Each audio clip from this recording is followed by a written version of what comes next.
Shalom, shalom.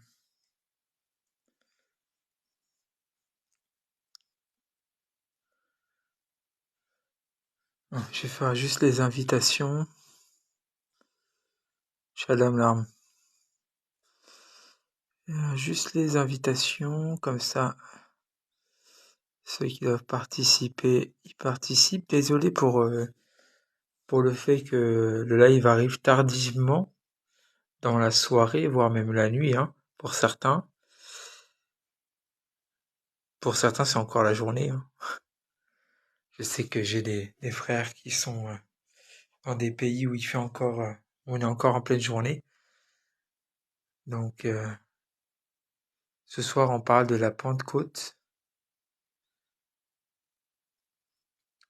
Donc, si vous êtes intéressé par le sujet de la Pentecôte dans la Bible et dans la tradition hébraïque et surtout la vision des Nazaréens sur la Pentecôte, vous pouvez rester. Si jamais ça vous intéresse pas, je vous invite tout simplement à quitter. Il y aura pas de débat ce soir. Je suis pas là pour débattre, donc on est dans un partage, hein. Donc ceux qui voudront par la suite partager un petit peu avec moi pourront certainement monter. Et j'espère que on va pouvoir discuter avec la Bible en face de chacun de nous. Shalom à Sarah. Non, mais je sais l'arme que toi t'es pas embêtant. Je sais que t'es pas embêtant. Donc y a pas de problème. Non, je parle surtout pour ceux qui euh, ceux qui cherchent tout le temps les polémiques. Ok, pas de souci. Peut-être que ce sera rediffusé sur YouTube. Je vais voir sur ma chaîne YouTube. Peut-être que ce sera rediffusé ce message-là en particulier. Parce que je fais très rarement des messages préparés en ce moment. Mais peut-être que je le diffuserai sur ma chaîne YouTube. Auquel cas, je mettrai une vidéo sur mon TikTok pour dire que l'enseignement est sur YouTube et que vous pouvez aller voir la rediffusion. Donc si jamais je rediffuse sur YouTube, je vous redirai ça sur une vidéo.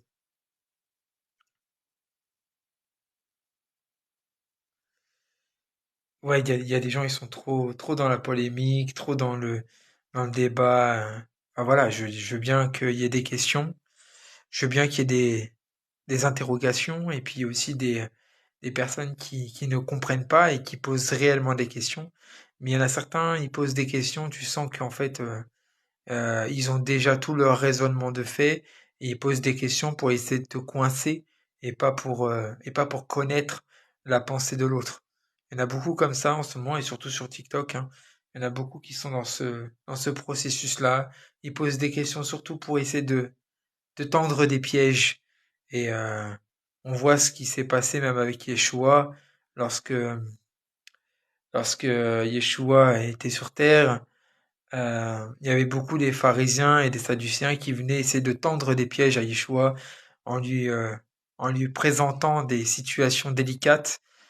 Euh, il y a notamment celle de la femme adultère.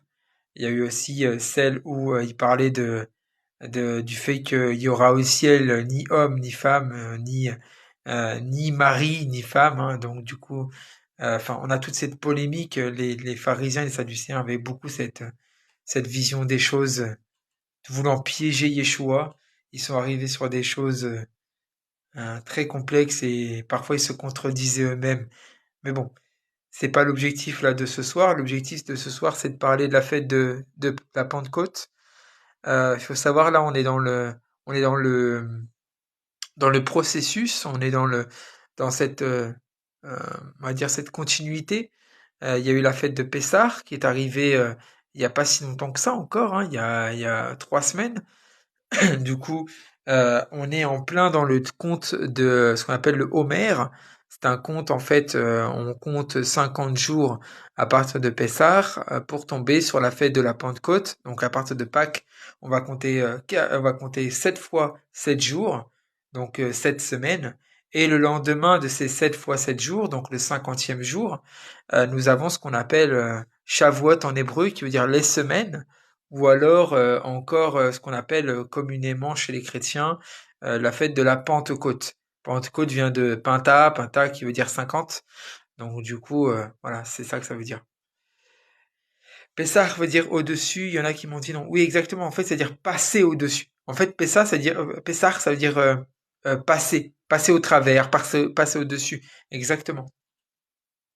En gros, c'est en lien au fait que l'Éternel est passé au-dessus des maisons et qu'il n'a pas tué les enfants premiers-nés des Hébreux, mais qui ne s'est contenté de tuer les enfants premiers-nés uniquement de ceux qui n'avaient pas le sang de l'agneau sur les linteaux de leurs portes. C'est ça que ça veut dire Pessah. Il est passé au-dessus.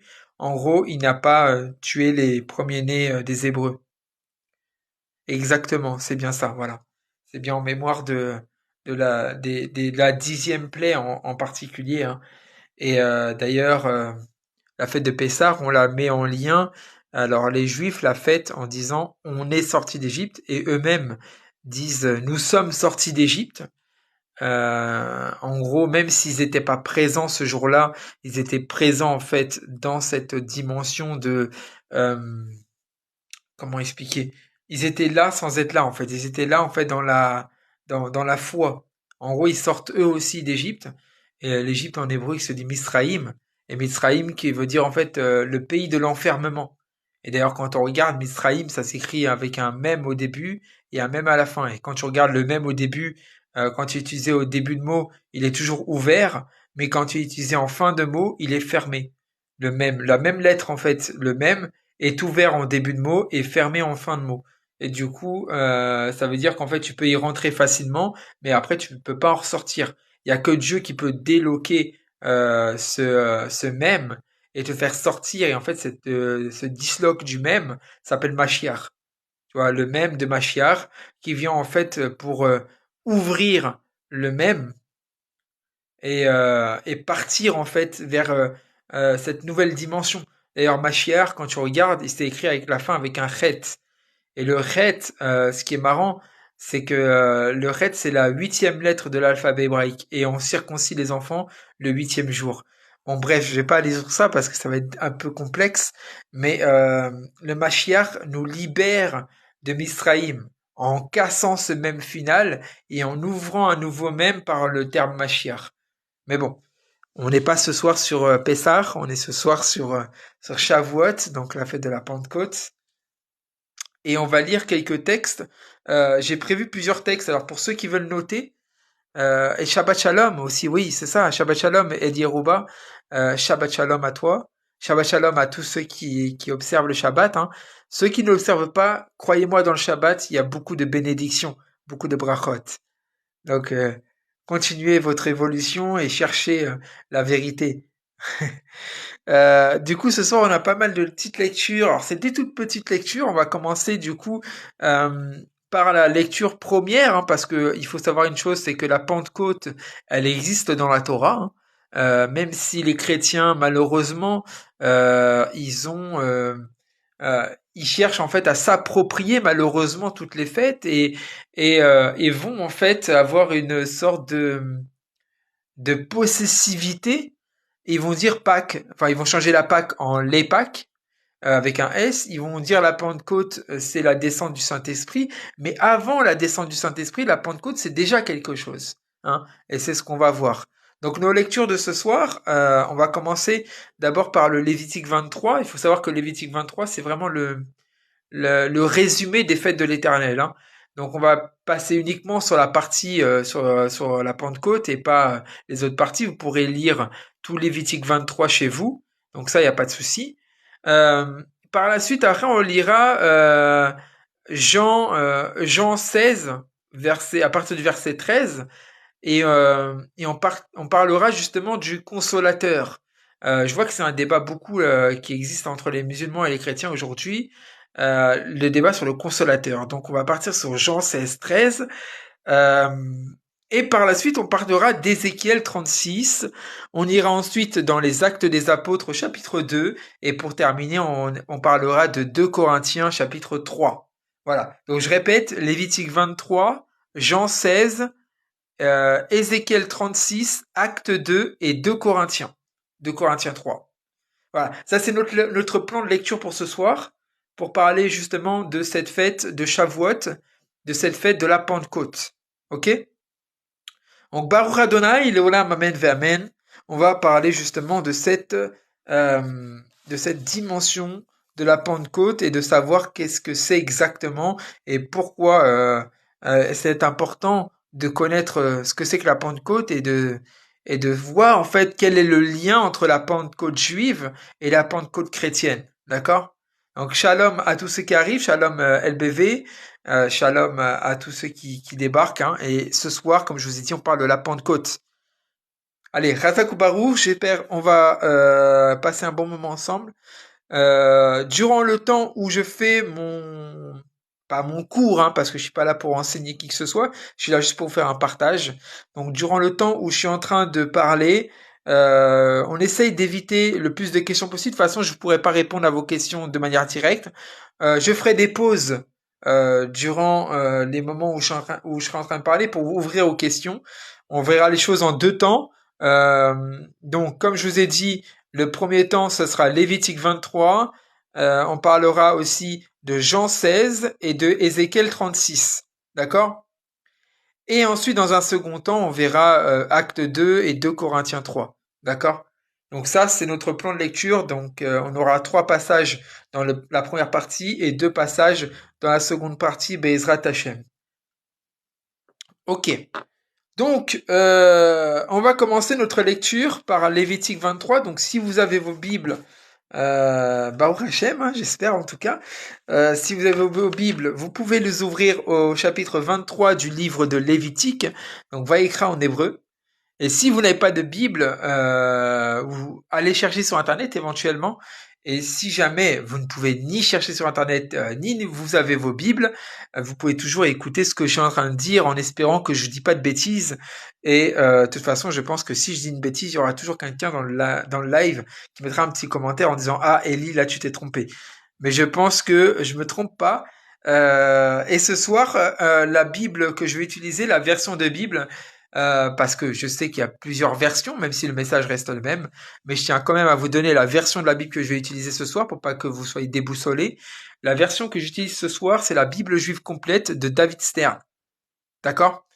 Donc, Bible juive complète de David Stern, donc c'est une Bible qui a été traduite de l'hébreu directement et du grec directement, et qui fait un lien avec les noms en hébreu. Donc vous verrez, hein, par exemple, vous verrez tout de suite quand je dirais Adonai, quand je dirais Moshe. Donc il faut savoir, Adonai c'est le Seigneur, Moshe c'est Moïse. Si jamais vous avez des questions par rapport à ces noms-là, on reviendra dessus après. Mais ce que je vous conseille, c'est peut-être prenez une feuille, si jamais vous voulez noter des choses, ou notez vos questions, et ensuite après vous les poserez lorsqu'il y aura un temps de partage. Voilà. Ceci dit, cette petite intro étant faite, on va pouvoir commencer et on va lire dans le Lévitique chapitre 23, on va lire à partir du verset 15. Donc, il faut savoir que juste avant, dans Lévitique 23, Dieu, en fait, donne ses fêtes. Hein, il dit, voici mes fêtes ou mes temps prescrits, hein, mes moedim en hébreu, c'est-à-dire les temps fixés, d'accord, des temps qui sont spéciaux, des temps fixés. Et le Seigneur dit, voici mes moedim, d'accord, mes fêtes, mes temps prescrits, mes fêtes, en gros, voilà, tout ça. Même si le terme fête est un peu un peu compliqué parce que par exemple le Yom Kippour, il dit que ça fait aussi partie des Moedim, alors que c'est pas vraiment une fête, c'est une sainte convocation en hébreu. Voilà, Moedim, une sainte convocation. Donc du coup, à partir du verset 15 de Lévitique 23, voici ce qu'il est écrit. Depuis le jour qui suivra le jour du repos, c'est-à-dire depuis le jour où vous apporterez la gerbe à agiter, vous compterez 7 semaines complètes, jusqu'au lendemain de la 7e semaine. Vous compterez 50 jours, puis vous présenterez une nouvelle offrande de grains à Adonai. Alors là, on va s'arrêter rapidement. Il y a beaucoup de chiffres. Alors il dit, depuis le jour qui suivra le jour du repos, donc le jour où on a apporté la gerbe, c'est-à-dire le jour des prémices, hein, on va compter 50 jours. D'accord? 50 jours. Pourquoi 50 jours? Parce qu'en fait, ces 50 jours, c'est 7 semaines complètes. D'accord? Si on fait 7 fois 7, ça donne 49. D'accord? Mais en fait, on s'arrête pas au 49e jour parce qu'en fait, c'est le lendemain du 40e jour, enfin, le lendemain du 49e jour que là, on va parler de ce qu'on appelle Shavuot. Shavuot en hébreu qui veut dire les semaines, hein. Shavua en hébreu, une semaine, Shavuot, des semaines, d'accord? Donc, hot, c'est le pluriel féminin, en gros, si vous voulez. C'est comme quand on dit mitzvot, c'est des commandements, c'est au pluriel féminin. Pour ça qu'on dit hot à la fin. Shalom Zaina. Donc, ici, on apporte du coup une offrande de grain à Adonai le 50e jour. D'accord? Ensuite, après, vous apporterez en prémisse à Adonai du pain de vos maisons pour l'agiter, 2 miches faites de 4 kilogrammes de farine fine, cuite avec du levain. Avec le pain, vous offrirez 7 agneaux sans défaut d'1 an, un jeune taureau et 2 béliers. Ce sera un holocauste en l'honneur d'Adonai avec son offrande de grain et sa libation. Une offrande faite par le feu en odeur agréable à Adonai. Vous offrirez un bouc en sacrifice pour le péché et 2 agneaux mâles d'1 an en sacrifice d'offrande de paix. Le Cohen les agitera avec le pain des prémices en offrande, élevé devant Adonai avec les 2 agneaux. Pour le Cohen, donc le prêtre, hein, Cohen pour ceux qui ne savent pas, ce sera saint devant Adonai. Le même jour, vous proclamerez une sainte convocation, et c'est là où on voit le terme Moedim, une sainte convocation. Vous ne ferez aucun ouvrage ordinaire, ce sera une ordonnance perpétuelle de génération en génération, où que vous habitiez. D'accord? Il s'agit ici de la Pentecôte. Le verset 22 nous dit, lorsque vous moissonnerez les cultures mûres produites dans vos pays, vous ne les moissonnerez pas jusqu'au coin de votre champ et vous ne ramasserez pas les épis de grains laissés par les moissonneurs. Vous les laisserez pour le pauvre et l'étranger. Je suis Adonai, votre Dieu. Ok. Donc ici, on a la fête de Shavuot. Pourquoi Shavuot? Parce qu'en fait, comme on l'a dit tout à l'heure, Shavuot, en fait, c'est les semaines en hébreu. D'accord? Les semaines en hébreu. On voit juste après, alors je vais juste vous faire un petit, un petit, comment on dit, je sais pas, une petite bande-annonce pour plus tard, parce qu'on utilisera une autre fête bien plus tard, qui est la fête justement des trompettes. Parce qu'après, Adonai dit à Moshe au verset 23, tu diras au peuple d'Israël, le 7e mois, le premier jour du mois sera pour vous un jour de repos complet pour le souvenir, une sainte convocation annoncée par les coups de chauffard. Donc là, on passe en fait du 3e mois de l'année au 7e mois. C'est-à-dire qu'en fait, il y a une grosse différence entre les deux. Il y a une partie, il y a 4 fêtes qui sont liées au printemps et 3 fêtes qui sont liées à l'automne. Il y a 7 fêtes en tout, 7 fêtes de l'Éternel. D'accord? Donc là, on est dans la 4e fête. En tout cas, pas tout de suite, hein. Ça va venir très très vite, mais on arrive très vite. On est dans le décompte là actuellement, et on va arriver bientôt dans cette 4e fête. Et on dit, nous, en tant que Nazaréens, on dit qu'en fait, Yeshua doit accomplir toutes les fêtes, d'accord? Y compris la fête de la Pentecôte, hein, et on va voir qu'elle a été accomplie justement, ok? Accomplir veut dire rendre complet, hein, veut pas dire annuler, hein, d'accord? Donc, ce qui est intéressant, alors j'ai trouvé un petit truc pour vous, mais ce qui est intéressant, c'est que le terme chevois, d'accord? Chevois veut dire aussi un serment, d'accord? Ça veut dire des semaines, c'est vrai, mais ça veut dire une semaine, mais ça veut aussi dire un serment.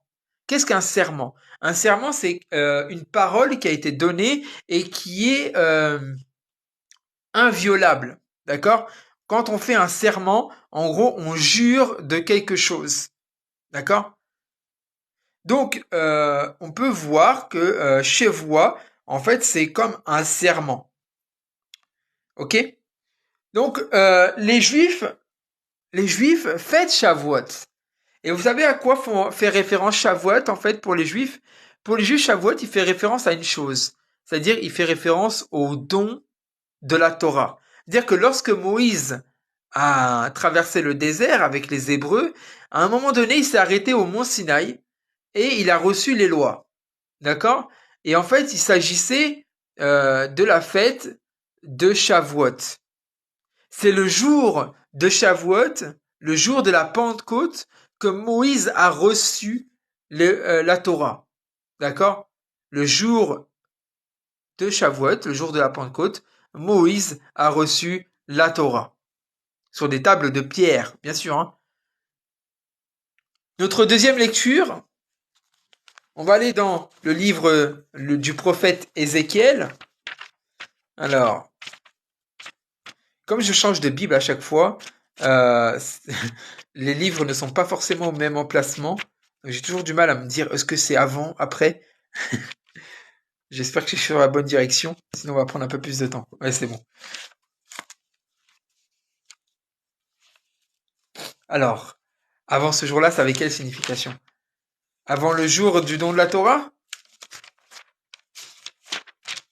Ça n'avait pas de sens avant le jour de la Torah. Hein. C'est juste le jour où Dieu a donné la Torah, il a donné du sens à cette fête. Mais avant, les Hébreux disaient Naase Venishma. D'accord? Qu'est-ce que ça veut dire Naase Venishma? Naase Venishma, c'est ce qu'ont dit les Hébreux dans le désert lorsque Dieu a dit est-ce que vous allez suivre ce que j'ai à vous dire? Et les Hébreux disent tous en chœur, ils disent Naase Venishma. Ce qui veut dire en fait en français nous ferons et nous comprendrons. Ou plutôt, nous ferons et ensuite nous comprendrons. En fait, les gens aujourd'hui, ils veulent comprendre avant de faire. Mais la foi, c'est pas de comprendre avant de faire. Si tu comprends avant de faire, c'est pas la foi, c'est juste la raison. Mais les Juifs, en fait, les Hébreux dans le désert, ils ont dit nous ferons et nous comprendrons. Mais pourquoi ils ont dit ça? Parce qu'en fait, ils savaient qu'en fait ce que Dieu leur disait était bon. Donc ils font d'abord et ensuite ils comprennent pourquoi ils le font. Ok, c'est ça la foi. C'est de comprendre, enfin c'est de comprendre après que tu aies commencé à faire. Tu fais d'abord, tu écoutes d'abord, tu observes d'abord et ensuite tu comprends. C'est pour ça que les gens qui disent ouais mais je comprends pas pourquoi Dieu dit ça dans la Torah. C'est pas grave si tu comprends pas. Fais d'abord parce que Dieu l'a dit. Tu le fais parce que Dieu l'a dit et ensuite t'inquiète pas, tu comprendras. Dieu va te révéler pourquoi il a demandé ça. Quand est-ce que les Juifs ont reçu les 7 fêtes? Ils les ont reçus en fait en même temps que le don de la Torah. C'est à ce moment-là que, en fait, dans le passage, en fait, on nous dit que Dieu a dit toutes les paroles. C'est-à-dire, il a tout dit. En fait, Dieu n'a rien rajouté. C'est-à-dire que tout ce que Moïse a dit après, c'est des choses que Dieu a déjà dit à Moïse au mont Sinaï. En fait, Moïse, durant tous les choses qui sont passées après, donc dans Lévitique, c'est des choses que Dieu avait déjà dit à Moïse au mont Sinaï. D'accord? Mais avant, cette fête-là n'était pas encore déclarée clairement par Dieu. Mais elle était observée de manière un peu, je sais pas comment dire. C'est un peu comme quand ils ont fêté Pessah, en fait. Mais on reviendra dessus. On reviendra dessus parce que les lois, enfin en tout cas les fêtes existaient déjà à l'origine. Mais bon, on reviendra dessus. Donc, Ézéchiel, chapitre 36.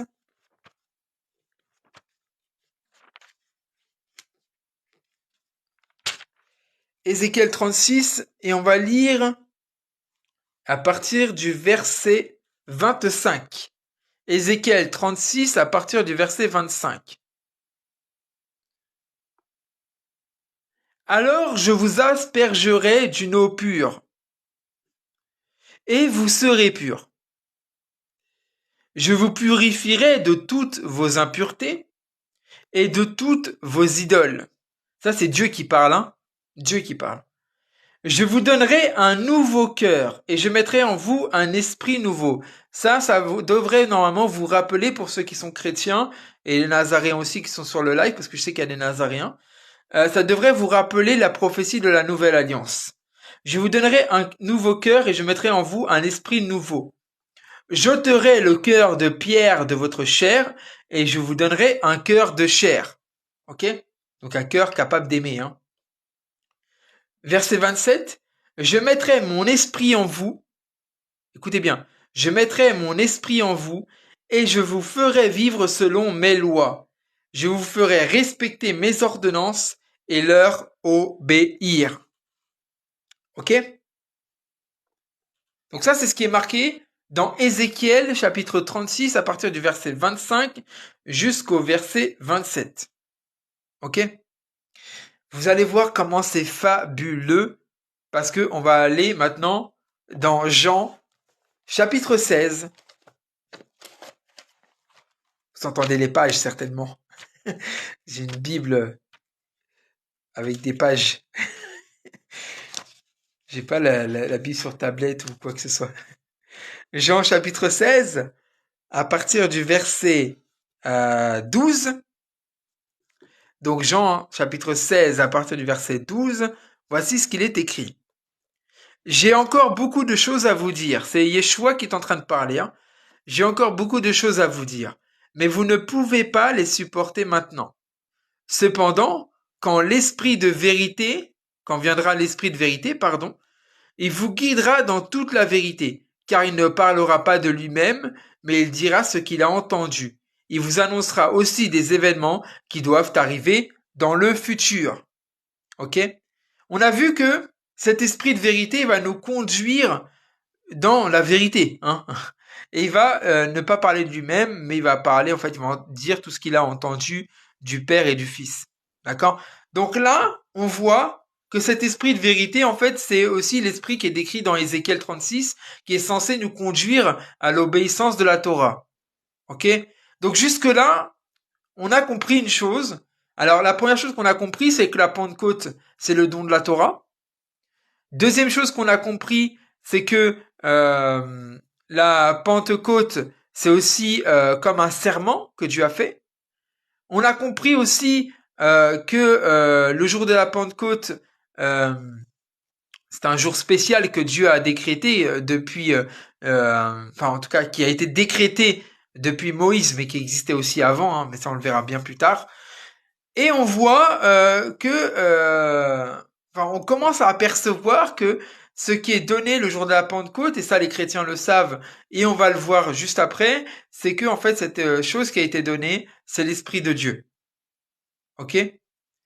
Et on va voir pourquoi. Hein, c'est intéressant. Donc, est-ce que jusque-là, ça va? Est-ce que vous arrivez à suivre? Est-ce qu'il y a des questions peut-être à répondre rapidement sur ce que j'ai dit? Hein, vraiment sur ce que j'ai dit. On va pas plus loin que ce que j'ai dit. On ira plus loin peut-être après. Mais en tout cas là, pour l'instant, juste sur ce que j'ai dit. Est-ce qu'il y a des questions? S'il y a des choses qui sont pas claires, s'il y a des choses à répéter peut-être d'une autre manière, parce que peut-être des fois on comprend pas quand c'est dit d'une certaine manière, mais quand c'est dit d'une autre manière, ben on comprend peut-être mieux les choses. Donc voilà, n'hésitez pas, c'est vraiment important de prendre le temps et d'étudier les choses clairement. Donc j'ai juste 2 minutes, rapidement, voir s'il y a des questions et si les questions font sens à ce que j'ai dit ou pas. Sinon on va continuer. Parce qu'on a encore 2 passages à lire et 2 passages très intéressants et qui vont justement euh, apporter, on va dire, cette conclusion. Ok, pas de souci LBV, pas de souci aussi Zaina. Bon bah, s'il n'y a pas d'autres interventions, eh ben on va continuer. En voilà un qui a suivi. En voilà un qui a suivi. Acte 2. Acte des apôtres. Pas de souci David. T'inquiète pas, tu peux très bien suivre dès maintenant et poser des questions après. Acte 2. Acte. Chapitre 2. À partir du verset 1. Et là, on va voir quelque chose de terrible. De terrible, vraiment. J'espère que vous êtes prêts. Acte 2, à partir du verset 1. On va juste lire une toute petite partie et je vais vous poser une question. Juste une toute petite partie et je vais vous poser une question. Voici ce qu'il est écrit. Quand la fête de Shavuot, certains auront la Pentecôte, quand la fête de la Pentecôte arriva, les croyants se rassemblèrent tous dans un même lieu. Alors, question, juste avec ce verset. J'ai une question. Il nous dit, quand la fête de Shavuot arriva, quand la fête de la Pentecôte arriva. Ma question pour vous, c'est est-ce que, à ce moment-là, on nous parle d'une nouvelle fête? de quelque chose de nouveau? Ou est-ce que justement on fait lien avec quelque chose de passé? Est-ce que selon vous, ici, il y a quelque chose de nouveau? La Pentecôte, c'est quelque chose de nouveau. Voilà, c'est une nouvelle fête, une fête chrétienne. Ou est-ce qu'il s'agit d'une fête juive et c'est au moment de cette fête juive que les croyants se sont rassemblés tous dans un même lieu? Selon vous, la fête existait déjà, merci Zaina. Est-ce que certains pensent ici que la fête n'existait pas et que c'est une nouvelle fête, une fête chrétienne, la Pentecôte qui est une nouvelle fête? Est-ce que certains le pensent ici? Je pense pas, hein. Je pense pas. Elle existait bien sûr, exactement. Je pense qu'il y a un renouvellement. Ok, oui, on va le voir ça. On va le voir.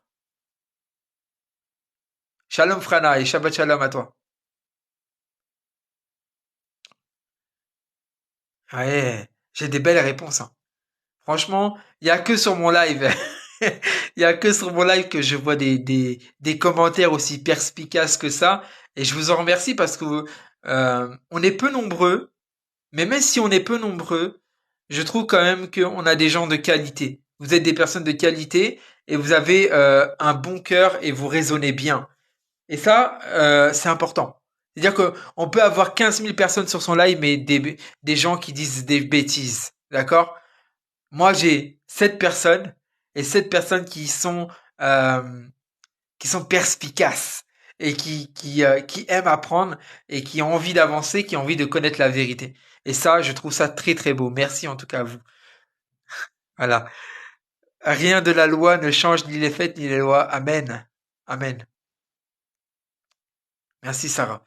Alors, effectivement, lorsqu'il dit quand la fête de Shavuot arriva, eh bien là on voit, oui, effectivement que c'est vrai. C'est vrai. Rien de ce qui est passé, rien des fêtes n'a changé. La fête de Shavuot est arrivée. Et on sait que la fête de Shavuot, c'est le 6 Sivan. Sivan, c'est un nom, c'est le nom d'un mois. C'est comme si je vous disais le 1er février. En fait, quand je dis le 6 Sivan, eh ben c'est la date en fait c'est la date de la Pentecôte. Donc, lorsque la fête de la Pentecôte est arrivée, lorsque la fête de Shavuot est arrivée, les croyants étaient rassemblés. Alors maintenant, j'ai une autre question. Pourquoi est-ce que les croyants étaient rassemblés? Et quels sont les croyants qui étaient rassemblés?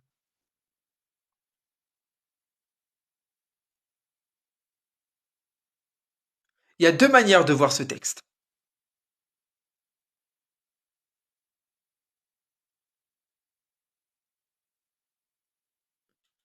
Quels sont les croyants qui étaient rassemblés?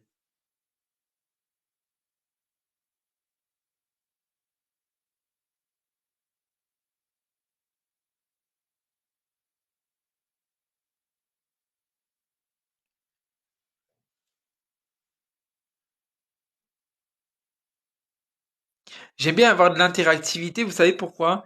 Parce qu'en fait, je trouve qu'avec l'interactivité, je trouve qu'avec le question-réponse, on avance et on a plus de liens ensemble et surtout aussi, ça permet d'apprendre mieux. Lorsqu'on partage, lorsque les gens participent, posent des questions, bah on apprend mieux. Et ça, je trouve que c'est intéressant. C'est pour ça que j'essaie de vous faire participer aussi, parce que vous allez apprendre mieux comme ça aussi. Les disciples, exactement, oui, les disciples. Alors, les disciples, pas simplement les 12, hein. On a 120 disciples qui étaient réunis, hein. D'accord? J'ai peur de dire des bêtises. Tu as le droit de dire des bêtises. D'accord? Tu as le droit de dire des bêtises. Le plus important, c'est de ne pas affirmer des bêtises. Tu vois? Dire des bêtises, ça peut arriver. Tout le monde en dit, hein. Même moi. Mais, il y a dire des bêtises et affirmer des bêtises. Voilà, exactement, c'est les disciples. Et ce qui est marrant, c'est que on va voir après qu'il y a d'autres qui sont rassemblés, mais on va voir ça après. Donc les croyants se rassemblèrent tous dans un même lieu. Soudain, un son vint du ciel, comme le rugissement d'un vent violent, et il remplit toute la maison où ils étaient assis. Puis ils virent ce qui leur semblait être des langues de feu, c'est ce que je vous ai affiché sur le fond d'écran de mon live. Elles se séparèrent et vinrent se poser sur chacun d'eux. Ils furent tous remplis du Ruach Kodesh. donc du Saint-Esprit, et commencèrent à parler en différentes langues selon ce que l'Esprit leur permettait de s'exprimer. D'accord? Donc là, on voit que le jour de Shavuot, le jour de la Pentecôte, les disciples reçoivent le Saint-Esprit. Et on a vu tout à l'heure dans Ézéchiel chapitre 36 que le but du Saint-Esprit, c'était de conduire à observer la loi. Le but du Saint-Esprit, c'était de conduire les gens à observer la loi, tout simplement, à les rendre capables d'observer la loi. Ok? Au verset 5, on peut lire ceci. Or, des Juifs religieux de toutes les nations qui sont sous le ciel séjournaient à Yerushalayim, donc à Jérusalem. Il y avait des Juifs religieux de toutes les nations qui étaient à Jérusalem. Pourquoi, selon vous, est-ce qu'il y avait des Juifs de toutes les nations qui sont venus à Jérusalem ce jour-là? Pourquoi? Alors, si quelqu'un a une réponse, je pense que certains, si on m'a écouté, parce que je fais des lives depuis un petit moment, j'en ai déjà parlé un petit peu, donc si vous m'avez écouté, je pense que certains pourraient apporter la bonne réponse. Pourquoi est-ce que ce jour-ci, il y avait plein de juifs qui étaient réunis à Jérusalem? Pourquoi? Si certains savent me dire pourquoi, j'aimerais bien vous entendre. En tout cas, vous lire plutôt.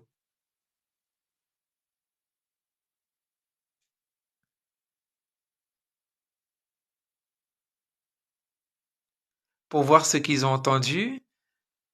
Alors, c'est intéressant, mais c'est bien plus profond que ça. Ok, LBV, tu sais pas, ben je vais t'apprendre quelque chose, je suis content. Je suis content que je vais t'apprendre quelque chose, c'est bien. Ou peut-être que quelqu'un en commentaire va dire quelque chose d'intéressant. Tu as dit pour offrir ce que Dieu demande pour cette fête, pèlerinage. Ah, il y a quelque chose de très intéressant, Zaina. Des rumeurs. Alors, ce qui est marrant, c'est que, alors David, je suis d'accord hein, parce que c'est la perception chrétienne, mais en fait, malheureusement, on a une perception très chrétienne des choses. Et on dit, c'est des rumeurs qu'ils ont ramenées vers Jérusalem. Ça existe beaucoup, hein, cette pensée-là. Et en fait, si je pars de ce postulat, en fait, on voit que les Juifs viennent de toutes les nations pendant le jour de Shavuot. Mais en fait, c'est bizarre parce qu'ils sont venus en entendant des rumeurs de tout le monde, ils sont venus là-dedans. C'est pas à cause de ça. En fait, chez les Juifs, il y a 3 fêtes de pèlerinage dans l'année. C'est-à-dire que il y a 3 fêtes où les Juifs doivent absolument être à Jérusalem. Ok? 3 fêtes. La première des fêtes durant laquelle les Juifs doivent être à Jérusalem, c'est la fête de Pessah, la fête de la Pâque. D'accord? Donc les Juifs sont dans l'obligation de venir à Jérusalem à la fête de Pâques. Ils sont aussi dans l'obligation de venir à Jérusalem à la fête de Shavuot, donc la fête de la Pentecôte. Ils sont obligés d'être à Jérusalem, c'est un pèlerinage obligatoire. Et la troisième fête durant laquelle ils sont obligés de faire un pèlerinage, c'est les 7 jours de Sukkot, donc la fête des tabernacles ou la fête des tentes selon vos traductions et selon les lectures que vous avez dans vos Bibles. D'accord? Donc, la Pâque, la Pentecôte et la fête des tabernacles, c'est 3 fêtes en fait qui sont destinées au pèlerinage des Juifs à Jérusalem. Ils sont dans l'obligation d'aller à Jérusalem. C'est pour ça qu'en fait, ce jour-ci, il y avait tous les Juifs des nations qui étaient présents. Et ben en fait, c'est simplement parce que c'était Shavuot, c'était la Pentecôte. Ok? Ça c'est intéressant à savoir parce que si on n'a pas un point de vue juif, ben on a tendance à dire ouais, ben ils étaient là, c'est tout. Ben en fait non, ils étaient pas juste là pour rien. Ils étaient là parce qu'en fait il y a un commandement qui dit que durant ces fêtes-là, eh ben on est censé être à Jérusalem. C'est un commandement. Il faut y obéir. Alors bien sûr aujourd'hui, euh, on est un peu en décalage par rapport à tout ça. Hein. Vu qu'il n'y a pas de temple, c'est un peu compliqué. Mais en tout cas, normalement, ils doivent être à Jérusalem durant ces 3 fêtes. C'est une obligation. Ok? Et c'est marrant que Dieu il choisisse ce jour-là bien précis pour envoyer son esprit. Parce que c'est pas un jour au hasard. En fait, les Juifs vont à Jérusalem pour commémorer ce qu'on appelle Matan Torah en hébreu. ils viennent pour commémorer Matan Torah. Et Matan Torah, en hébreu, veut dire en fait le don de la Torah. Donc les Juifs, en fait, durant la fête de Pentecôte, ils viennent à Jérusalem pour fêter cette fête-là. Pour fêter le jour, en fait, où Dieu a donné la Torah à Moshe, à Moïse. Et ce jour précis où Dieu dit que c'est le don de la Torah, c'est Matan Torah, eh ben, il fait Matan Ruach. Donc, Matan Torah, qui est devenu Matan Ruach. Donc, le don de la Torah qui est devenu le don de l'esprit. Ok? C'est marrant. Parce qu'en fait, ce jour-là, spécifique, où Dieu a donné sa Torah, eh ben, le même jour spécifique, Dieu donne aussi le Ruach Kodesh. Et là, on voit quelque chose.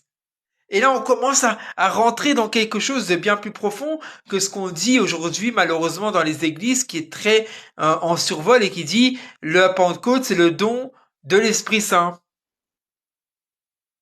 Et ben en fait, c'est pas que le don de l'Esprit Saint, c'est aussi le don de la Torah. Et on va voir qu'il y a un lien entre les deux. On a déjà vu un petit peu ce lien entre les deux dans Ézéchiel chapitre 36, mais on va continuer de voir ce lien avec le prochain passage qu'on va lire, qui se trouve, LBV si tu as suivi, dans 2 Corinthiens chapitre 3, et on va lire quelque chose d'intéressant.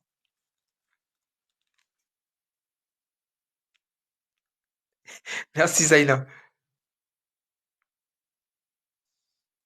Alors oui, effectivement, Gideon. Alors je vais pas aller de ce côté-là parce que malheureusement, j'ai pas fait assez de recherches dessus pour pouvoir l'affirmer avec conviction. Mais effectivement, tu as raison. J'avais déjà vu cette thèse-là. Alors, super Sarah. Je suis content alors. 2 Corinthiens, 2 Corinthiens, chapitre 3. Alors non, j'ai dit 2 Corinthiens, j'ai pas dit verset 4. Hein. Bon, on peut lire à partir du verset 1, mais on va lire du verset 1 à 3. On va lire du verset 1 à 3. Mais en fait, on peut même lire, alors attendez, on va lire même jusqu'au verset 6. Du verset 1 à 6, tiens. Parce que j'avais noté de 1 à 3, ou particulièrement le 3. Mais on va lire de 2 Corinthiens chapitre 3, du verset 1 à 6. Ça va être mieux. Mais on va s'arrêter au verset 3 pour dire quelque chose, et ensuite après, on va continuer du verset 4 au verset 6.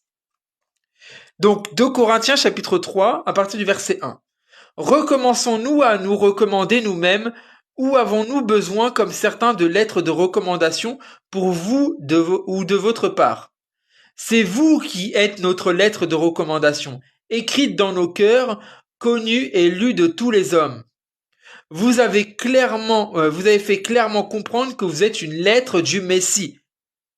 Écoutez bien, vous avez clairement fait comprendre que vous êtes une lettre du Messie, remise à nos soins, écrite non avec de l'encre, mais par l'Esprit du Dieu vivant, non sur les tables de pierre, mais dans des cœurs humains. Certaines versions disent dans des cœurs de chair.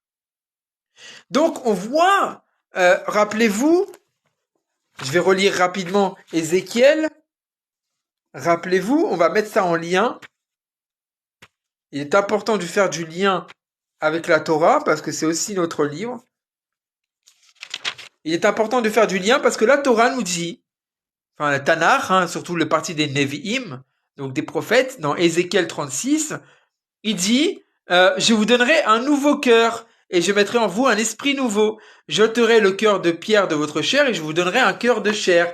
Et dans le verset 3 de 2 Corinthiens, on nous dit qu'on est une lettre non écrite non avec de l'encre, mais par l'esprit du Dieu vivant, non sur les tables de pierre, mais dans des cœurs humains, ou donc dans des cœurs de chair. Donc, on a ce lien qui est fait entre Ézéchiel 36 et 2 Corinthiens 3. Le lien est clair. Là, ici, il s'agit d'une prophétie dans Ézéchiel. Quand il dit « je vous donnerai, je vous ferai », il s'agit d'une prophétie, c'est-à-dire quelque chose qui va se réaliser plus tard. Et lorsqu'on voit que Paul écrit dans 2 Corinthiens, vous êtes, Et ben là, en fait, il est en train de dire que la prophétie a été accomplie. Ézéchiel 11, 19. Ouais, on va le lire rapidement, effectivement. Ézéchiel 11, 19. J'avais noté quelque chose comme ça aussi, mais je voulais pas m'embrouiller avec plusieurs versets, mais on va le lire. 11, 19. Alors, voilà, 11-19, je leur donnerai un même cœur et je mettrai un nouvel esprit en eux. J'ôterai de leur corps le cœur de pierre et je leur donnerai un cœur de chair. Et ils vivront selon mes règles, obéiront à mes ordonnances et agiront selon elles. Alors ils seront mon peuple et je serai leur Dieu. Voilà. Donc, dans ces passages, on voit qu'il y a du lien. Il faut être aveugle ou sourd même, hein, parce que vous êtes en train de m'écouter. Mais il faut être aveugle parce qu'on ne lit pas et sourd parce que vous n'écoutez pas pour ne pas voir et ne pas entendre qu'en fait il y a du lien entre ces textes.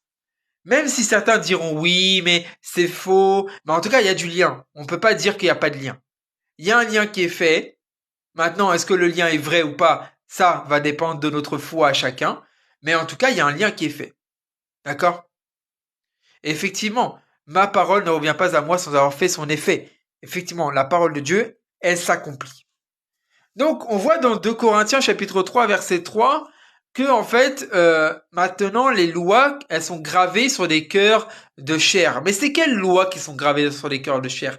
Eh ben en fait, les mêmes qui étaient gravées sur les tables de pierre. C'est les mêmes qui étaient gravées sur les tables de pierre qui sont maintenant gravées sur les tables de chair. Ok? C'est pas des choses différentes. Et la preuve est que le Saint-Esprit, comme on l'a lu dans Ézéchiel chapitre 36, Ézéchiel aussi chapitre 19, ce Saint-Esprit en fait doit nous conduire à observer la Torah d'Adonai. Les choses sont claires, il y a du lien. Et Shavuot, la fête de la Pentecôte, c'est une fête précise qui apporte en fait cette dimension, parce que la Torah à l'époque était suivie par la chair, parce que Moshe ne pouvait juger qu'à partir de la chair. Moshe ne juge pas les cœurs. Hein. Moshe ne peut juger qu'à partir de la chair. Et il condamne la chair. Donc, on voit une femme adultère qui est prise en adultère doit être lapidée doit être lapidée. Donc c'est sa chair qui subit les péchés de la chair. Et on doit avoir cette preuve de la chair qui a été commis, alors que Dieu il juge les cœurs et en fait ce jugement par les cœurs ne peut se faire qu'à partir du moment où les lois sont inscrites dans les cœurs.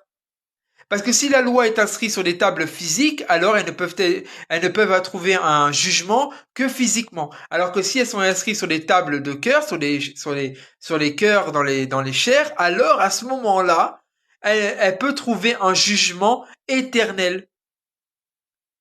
Donc cette même Torah qui avant était jugée selon la chair par Moïse, et ben maintenant elle est jugée par Dieu selon l'esprit. Et c'est pour ça que Yeshua dira à certains moments, vous avez entendu qu'il a été dit, je sais pas, tu ne commettras pas d'adultère, et moi je vous dis que quiconque regarde une femme en la convoitant a déjà commis l'adultère avec elle dans son cœur. Ou je vous dis que quiconque haït son frère l'a déjà tué dans son esprit. Ou alors, celui qui haït son frère, enfin non, pas, non, j'ai déjà dit ça, mais celui qui n'aime pas son frère n'aime pas Dieu. En fait, toutes ces choses-là que Yeshua nous dit, en fait, c'est des révélations d'esprit de ce qui était inscrit dans la loi. La loi le dit déjà, mais la loi ne pouvait pas trouver d'accomplissement, ne pouvait pas trouver de jugement éternel tant que la chose n'était pas clairement dictée de manière spirituelle. Et Yeshua vient en fait pour donner la véritable raison à la loi. Et là, on voit quelque chose. On voit que l'Esprit de Dieu, qui est envoyé le jour de la Pentecôte, a un objectif, celui d'apprendre aux gens à obéir à Dieu. Parce que les désirs de la chair sont contraires à ceux de Dieu. Et on voit dans Romains chapitre 7 que, en fait, par la chair, on fait des mauvaises choses. On va le lire d'ailleurs. C'est notre dernier texte. À la base, je voulais pas forcément lire ce texte-là, mais il est important de le lire. Alors, juste je le retrouve. Alors,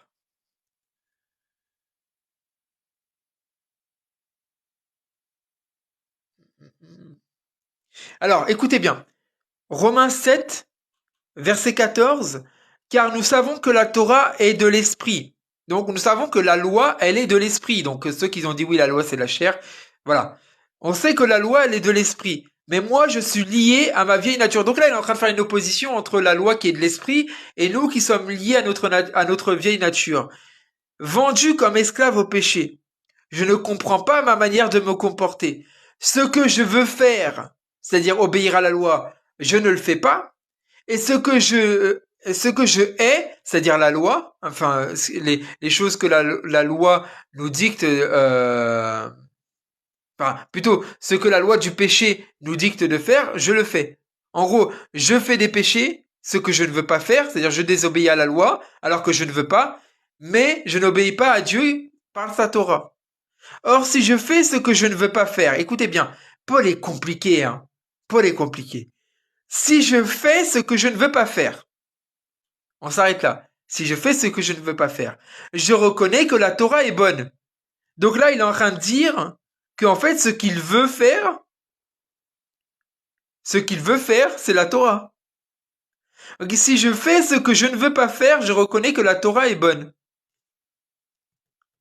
Ce n'est donc plus le vrai moi, écoutez-moi, ce n'est donc plus le vrai moi qui agit, mais le péché qui habite en moi. Donc, maintenant, ce que Paul est en train de nous dire à ce moment-là, alors Paul est vraiment, il a un talent pour nous embrouiller l'esprit, hein, vraiment. Mais ce qu'il dit est pertinent. En fait, ce qu'il dit, c'est que la Torah est bonne, que la Torah c'est quelque chose de positif et qu'il faut la suivre. Que la Torah, en fait, c'est ce qui nous permet en fait d'être agréable à Dieu. Et maintenant, il dit qu'en fait, en lui, il y a une loi, en fait, il est lié en fait à quelque chose qui est contraire à la Torah. En fait, ce qui s'appelle le péché. Le péché qui est en nous, en fait, va tout faire pour nous éloigner de la Torah. D'accord? Et donc, du coup, ce qu'il est en train de dire à ce moment-là, c'est qu'en fait, en nous, on a une loi qui s'appelle le péché, qui nous empêche d'obéir à la loi de Dieu. Et ben, ça, c'est une preuve évidente que Paul observait la Torah et que Paul nous indique qu'on doit suivre la Torah. Et que si on n'arrive pas à suivre la Torah, c'est qu'on est encore lié au péché, qu'on est encore lié à notre ancienne nature. C'est ce que dit Paul dans ce texte.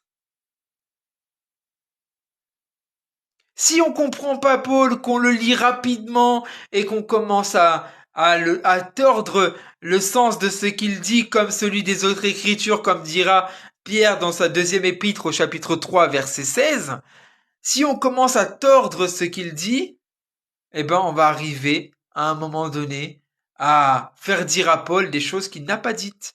Comme le fait que Paul dit que la loi ne sert plus à rien et que maintenant on est libéré de la loi. Non, on n'est pas libéré de la loi. On est libéré du péché. Et maintenant, comme on est libéré du péché, alors la loi n'a plus d'impact sur nous. Mais si la loi n'a plus d'impact sur nous, c'est pas parce qu'elle n'existe plus qu'on doit plus l'observer. Mais c'est parce que justement nous l'observons qu'elle n'a plus d'impact sur nous. C'est-à-dire qu'en fait, nous ne la suivons plus par légalisme, mais nous la suivons parce que nous avons reçu l'Esprit de Dieu, comme dit Ézéchiel 36, qui nous permet, qui nous rend capables d'obéir à la loi. Alors, la référence où Paul dit ça, alors moi je te conseille de lire tout Romains, Romains chapitre 7 et Romains chapitre 8, tu peux même lire le chapitre 6, hein. Romains chapitre 6, 7 et 8, et tu verras en fait, en réfléchissant et en mettant toutes les choses en lien, parce que tu peux pas juste prendre Paul et dire ceci, cela, mais il faut prendre tout. Et ben, si tu mets tout en lien, tu vois qu'en fait, Paul est en train de prêcher la Torah. Paul dit quand même qu'il la pratique bien qu'il ne soit pas obligé. Alors, effectivement, nous ne sommes pas obligés de suivre la loi. Nous ne sommes pas obligés de suivre la loi. Mais euh, l'esprit nous conduit à la suivre. En fait, ce qu'il faut que tu te dises, c'est que nous ne sommes obligés en rien. Comme tu n'es pas obligé en fait de suivre Dieu. Tu n'es pas obligé de suivre Dieu. Si tu n'as pas envie de suivre Dieu, tu ne suis pas Dieu. Tu es libre. Mais comme dira, je sais plus c'est dans quel passage, mais il dit Euh, je crois que il parle aux jeunes et il dit profite des jours de ta jeunesse, mais prends garde à toi parce que pour toutes ces choses tu seras jugé devant Dieu. En gros, fais tout ce qui te plaît, mais fais attention parce que pour toutes les choses que tu fais, tu seras jugé. Ben c'est pareil que Paul dit.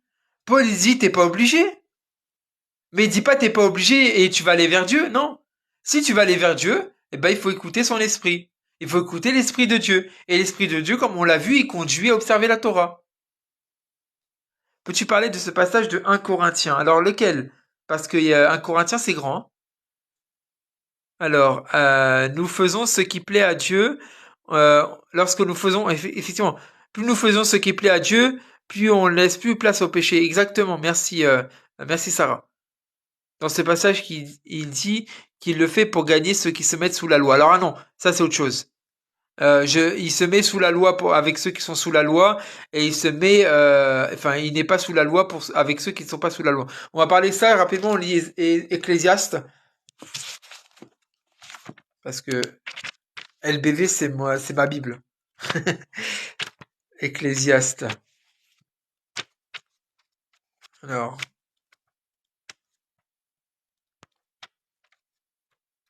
Ecclésiaste 11.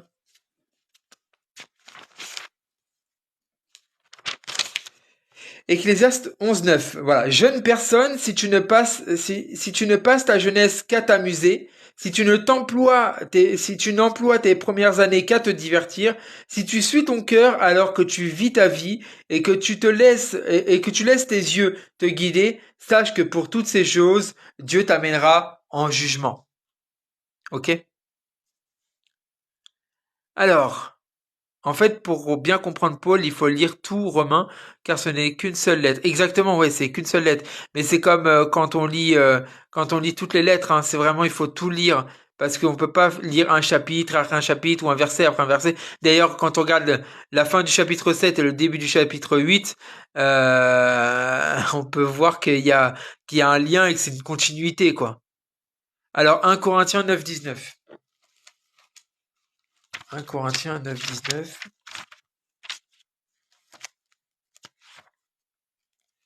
Alors, car bien que je sois un homme libre, écoutez bien, car bien que je sois un homme libre, non soumis aux exigences de qui que ce soit, je me suis fait l'esclave de tous afin de gagner le plus grand nombre. Avec les juifs, je me suis comporté comme un juif afin de gagner les juifs. Avec ceux qui sont soumis à une interprétation légaliste de la Torah, je me suis comporté comme une personne soumise à ce légalisme afin de gagner ceux qui le sont, bien que je ne sois moi-même pas soumis à aucune interprétation légaliste de la Torah. Alors là, tu vois, j'ai une version différente de toi, je pense, Zaina. Eh ben, tu vois, moi j'ai ici traduit une autre version. C'est pour ça que on va parler de ça. Il dit avec ceux qui sont soumis à une interprétation légaliste de la Torah. Et toi, tu as avec ceux qui sont sous la loi. Je me suis comporté comme sous la loi. D'accord? Et moi, avec ceux qui ont une interprétation légaliste de la Torah, je me suis comporté comme une personne soumise à ce légalisme afin de gagner ceux qui le sont. Parce qu'en fait, c'est quoi sous la loi? Parce que les gens comprennent mal ce que ça veut dire sous la loi.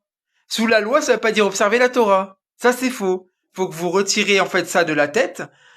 Sous la loi ne veut pas dire que qu'on ne doit pas observer la loi.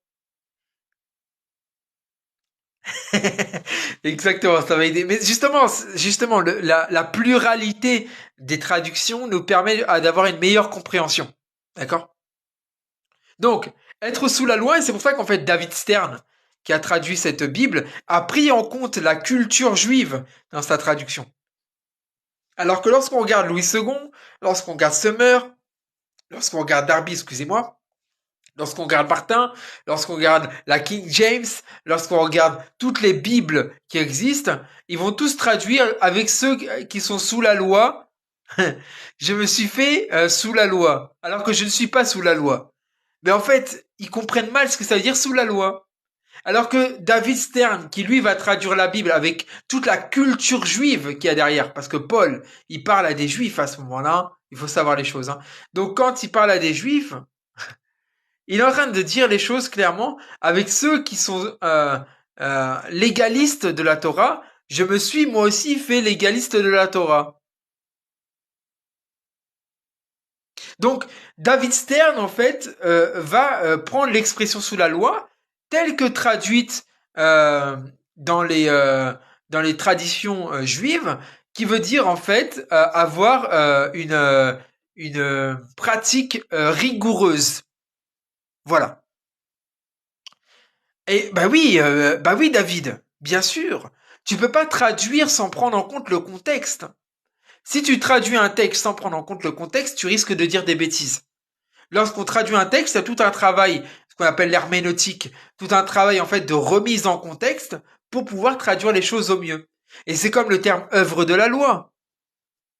Ceux qui savent pas ce que ça veut dire œuvre de la loi vont dire, en fait, les œuvres de la loi, c'est la circoncision, c'est le Shabbat, c'est manger cachère, mais c'est pas ça, les œuvres de la loi. Œuvre de la loi, c'est traduisible, en fait, par tradition rabbinique. En fait, les œuvres de la loi, c'est pas ce qui est décrit dans la Torah. Les œuvres de la loi, c'est des traditions d'hommes. Et ça, si t'es pas baigné dans la tradition juive, tu peux pas comprendre ça. Tu peux pas. Parce qu'en fait, tu vas louper des interprétations.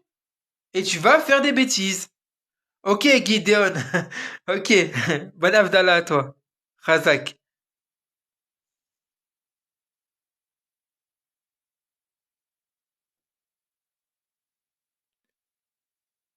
Eh ben, en fait, voilà, il faut vraiment prendre en compte toute la culture, tout le contexte juif dans lequel la Bible a été écrite.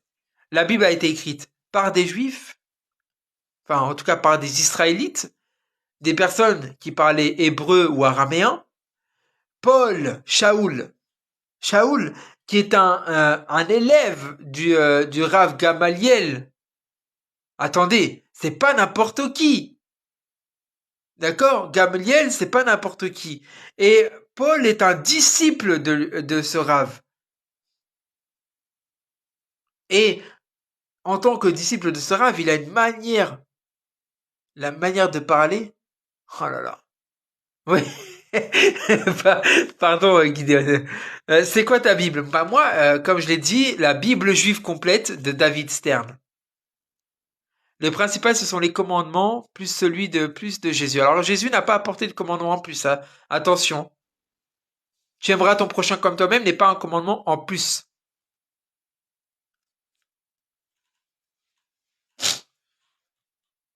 En fait, tu aimeras ton prochain comme toi-même. Il est écrit dans Lévitique. Il est écrit dans Lévitique et ma Bible qui s'appelle LBV va sûrement me donner le contexte. Enfin, va sûrement me donner le texte à lire. Merci LVV. J'étais sûr. Euh, Alors, on va lire rapidement. Euh, Tu aimeras ton prochain comme toi-même, c'est décrit dans la Torah. Maintenant, ce qu'a fait Yeshua, ce n'est pas donner un commandement nouveau, c'est en fait montrer qui est le prochain. Parce qu'en fait, les Juifs pensaient que le prochain, c'était juste des gens qui leur ressemblaient. Alors qu'en fait, au prochain, bah en fait, Yeshua donnera la parabole du Samaritain, et à ce moment-là, avec la parabole du Samaritain, Yeshua est en train de montrer que, bah en fait, ton prochain, c'est toute personne qui existe sur Terre, tout simplement. Donc, comme il dit, tu aimeras ton prochain comme toi-même, et ben là, ça veut dire en fait que il est en train de révéler en fait le véritable sens de ce passage. C'est ça que ça veut dire accomplir la loi. Quand il dit je ne suis pas venu pour abolir, mais pour accomplir, bah accomplir, ça veut dire pléro en grec, qui veut dire qui veut dire rendre parfait ou comment dire apporter un véritable sens. Alors Lévitique 19, en plus je l'avais dans la tête, Lévitique 19. Lévitique 19, verset 18. Alors même à partir du verset 17, écoutez bien. Tu ne haïras pas ton frère dans ton cœur, mais tu reprendras ouvertement ton prochain afin de ne pas porter un péché à cause de lui. Tu ne tireras pas de vengeance contre l'un de ton peuple et tu ne garderas pas rancune, mais tu aimeras ton prochain comme toi-même. Je suis Adonai. Maintenant, Deutéronome 5. Alors, Deutéronome. Deutéronome, c'est Dvarim en hébreu, c'est-à-dire les paroles. Pour ceux qui veulent un peu de connaissances en hébreu. Deutéronome 6.5. Et tu aimeras Adonai ton Dieu de tout ton cœur, de toute ton aide et de toute ta force, de toutes tes ressources dans le texte original. Ok. Donc les deux commandements, tu aimeras ton prochain comme toi-même, tu aimeras le Seigneur ton Dieu de tout ton cœur, de toute ta force, de toute ta pensée. Et ben en fait là, on voit clairement qu'en fait c'est une reprise de la Torah. Donc Yeshua vient pas apporter de nouveaux commandements, il vient en fait révéler le véritable sens des commandements. Ne fais pas aux autres ce que tu ne veux pas qu'on te fasse et toute la loi. Exactement. Exactement. Alors quand on dit commandement nouveau, c'est pas nouveau, hein. C'est pas nouveau le terme, hein. En fait, c'est des commandements, enfin c'est des compréhensions nouvelles. Ce qu'on appelle une halacha. En hébreu, une halacha, c'est en gros une compréhension, une voie, d'accord? C'est une explication. Une voie, en gros, le terme halacha veut dire une voie. C'est d'ailleurs pour ça qu'en fait, même Paul utilise dans Acte 24, je crois, il utilise selon la voie nazaréenne, selon la halakha nazaréenne.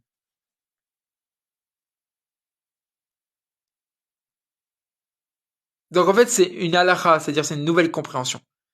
Mais ce n'est pas une nouvelle loi. La loi existait déjà, mais Yeshua vient apporter une compréhension différente.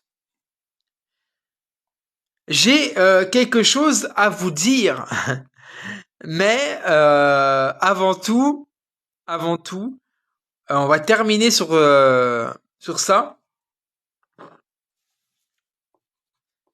Juste LBV, si tu peux me trouver le verset où il y a les 5 pains et 2 poissons, s'il te plaît.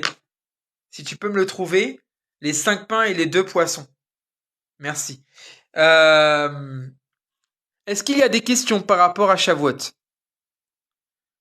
Ouais, on termine sur Shavuot. C'était très court, mais je pense que c'est court, mais c'est complet. Enfin, pas complet, c'est pas tov, c'est bien, mais c'est pas complet, parce que je pourrais dire des tonnes de choses encore, mais il est déjà 1h40 et les yeux se fatiguent. On a passé une bonne soirée de Shabbat, on a beaucoup prié aussi, et du coup, il est important que je clôture assez rapidement, mais je reste quand même avec vous parce qu'il faut que je réponde aux questions quand même un petit peu. Alors, Luc, alors non, on va garder Luc 9,16, je vais le mettre de côté. Alors, Luc 9,16, je le mets de côté, je vous en parle à la fin. Restez jusqu'à la fin parce que j'ai quelque chose à vous révéler dessus. Vous allez voir, c'est énorme. D'accord? Tu peux parler de Isaïe et Apocalypse parce qu'on y est. Qu'en penses-tu? Alors, Apocalypse, j'ai pas trop étudié, je t'avoue. Je me permettrai pas de parler. Sarah, tu peux poser ta question. Je me permettrai pas de parler sur Apocalypse parce que j'ai pas essayé d'étudier. Et en plus, c'est un sujet complexe. Il y en a beaucoup qui se permettent d'en parler. Moi, j'ai pas envie parce que c'est des sujets très très compliqués.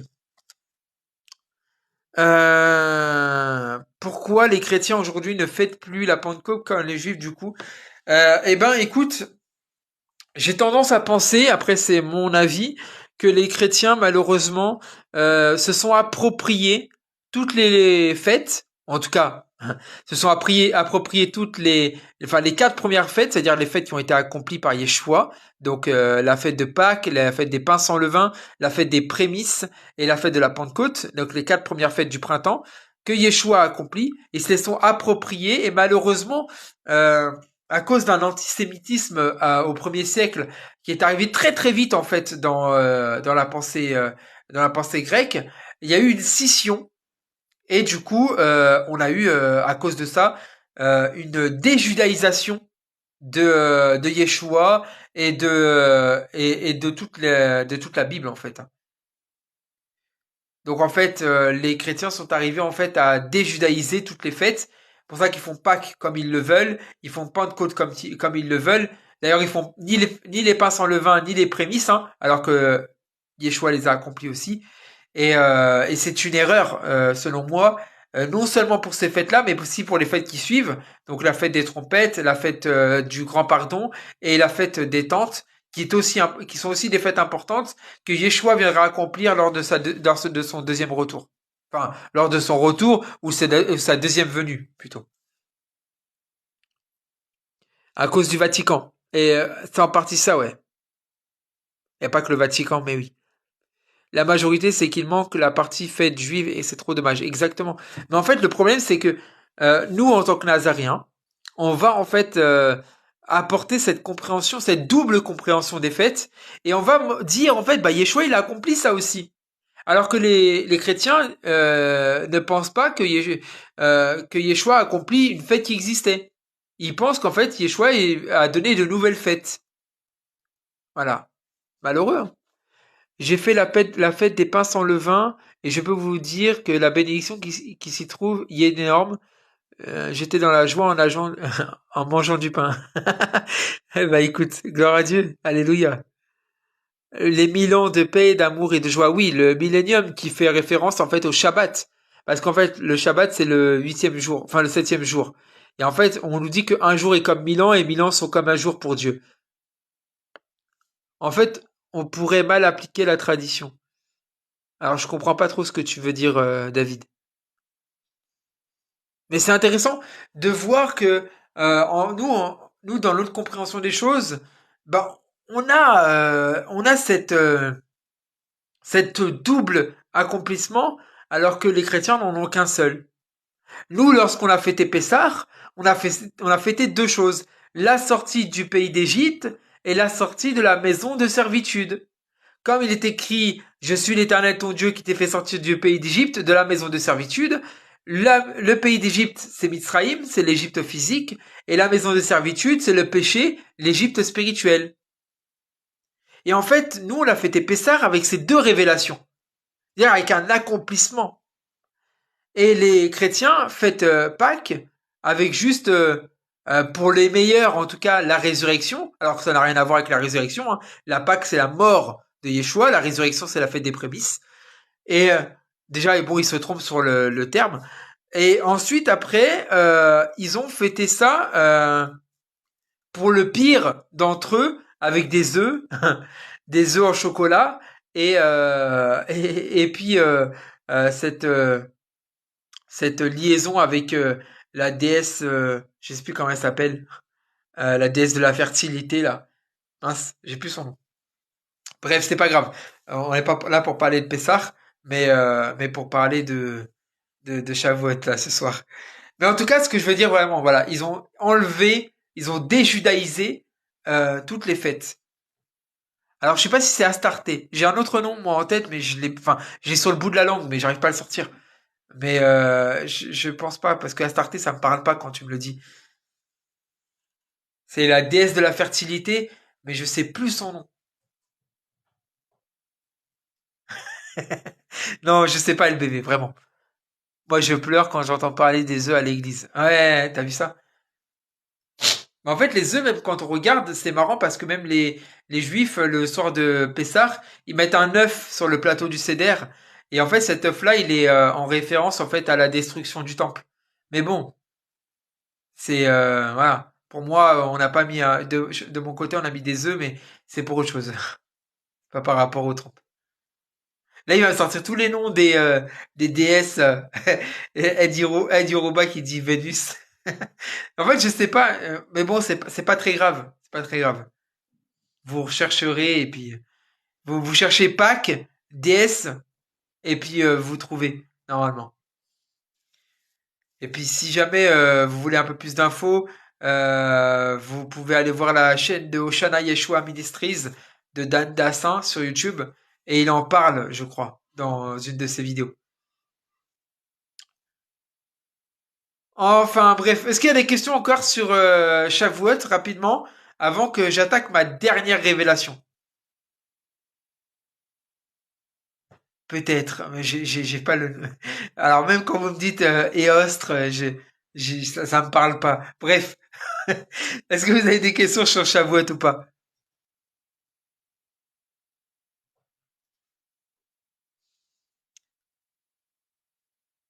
Rapidement, est-ce qu'il y a des questions sur Shavuot par rapport à tout ce qui a été dit? Ou est-ce que vous avez tout compris? C'est ça, tout le monde s'y met. Mais gloire à Dieu, c'est bien, ça partage. J'aime bien quand c'est comme ça.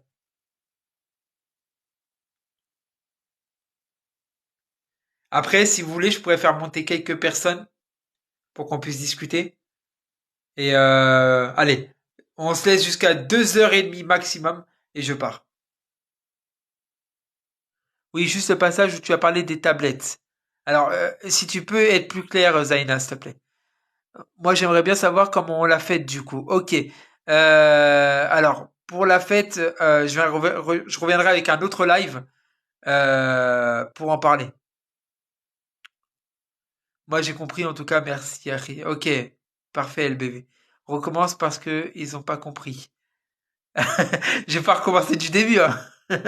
S'il y a des questions, je peux répondre. Mais pour l'observer, pour observer la fête, je referai peut-être un autre live pour vous expliquer comment on observe la fête de Shavuot en tant que croyant en Yeshua. Quand tu as parlé de la femme adultère, Shabbat Shalom, Kiki. Quand j'ai parlé de la femme adultère, est-ce que tu peux préciser un peu plus?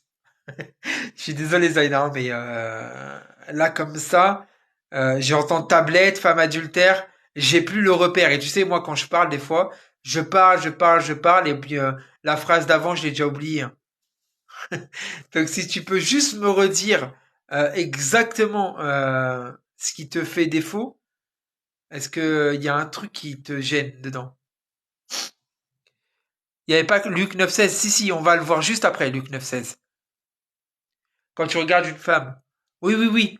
Euh, En fait, quand tu regardes une femme avec l'intention de la convoiter, alors tu as déjà commis l'adultère dans ton cœur. Et en fait, cette loi-là, elle existe déjà. Quand Dieu il dit tu ne commettras pas d'adultère, elle est déjà inscrite dedans. Mais Moïse ne pouvait pas juger l'adultère dans les cœurs, parce que Moïse ne sonde pas les cœurs. Moïse il ne sonde que la, enfin, Moïse ne peut constater que un acte qui a été commis, et encore il faut qu'il y ait deux témoins. Alors que quand on regarde, euh, en fait, dans la Torah, il est marqué l'adultère, même quand c'est dans le cœur, en fait. Quand on regarde l'adultère, et dans cette notion d'adultère, il y a déjà la notion du cœur aussi. Mais Yeshua, lui, il sonde le cœur et les reins. Donc du coup, il va plus loin. Donc en fait, cette loi-là qui était à la base inscrite sur les tables de pierre et qui était jugée par la chair, maintenant elles sont inscrites sur les tables de chair, donc dans nos cœurs, et elles sont jugées selon en fait selon un jugement éternel.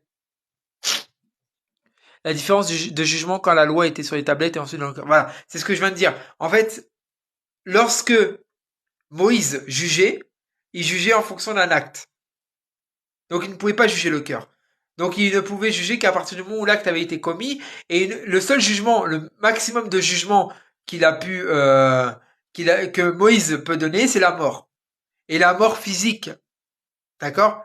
Alors que lorsque Yeshua vient, il vient déclarer qu'en fait la loi elle est inscrite dans nos cœurs, que le péché maintenant il démarre dans nos cœurs, et que le jugement par rapport au péché c'est la mort, et pas n'importe quelle mort, la mort éternelle.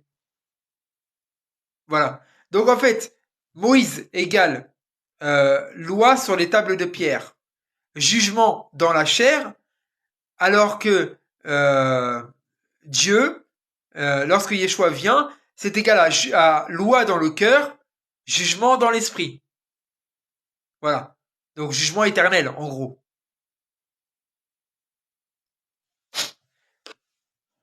Et la particularité avec Moïse, attention, hein, la particularité avec Moïse aussi, ce qui est intéressant, c'est que Moïse, lorsqu'il est condamné à mort quelqu'un, la personne, elle expiait ses fautes par sa mort. C'est-à-dire que par exemple, la femme adultère, si elle était à l'adultère, elle était amenée en place publique avec l'homme qui a commis l'adultère avec elle, après un jugement à l'unanimité par le Sanhédrin qui a déclaré la mort de cette personne, et à ce moment-là, les personnes étaient lapidées, mais par la lapidation, elles expiaient leurs péchés. D'accord? C'est-à-dire que une personne qui mourait à cause de son péché était pardonnée parce qu'elle payait le prix de son péché. Alors que lorsque Yeshua vient et qui dit que la loi est dans nos cœurs, tu peux plus mourir pour tes péchés. Parce que maintenant, le péché il est dans le cœur, donc ce qui est condamné, c'est l'âme. Ce n'est plus la chair.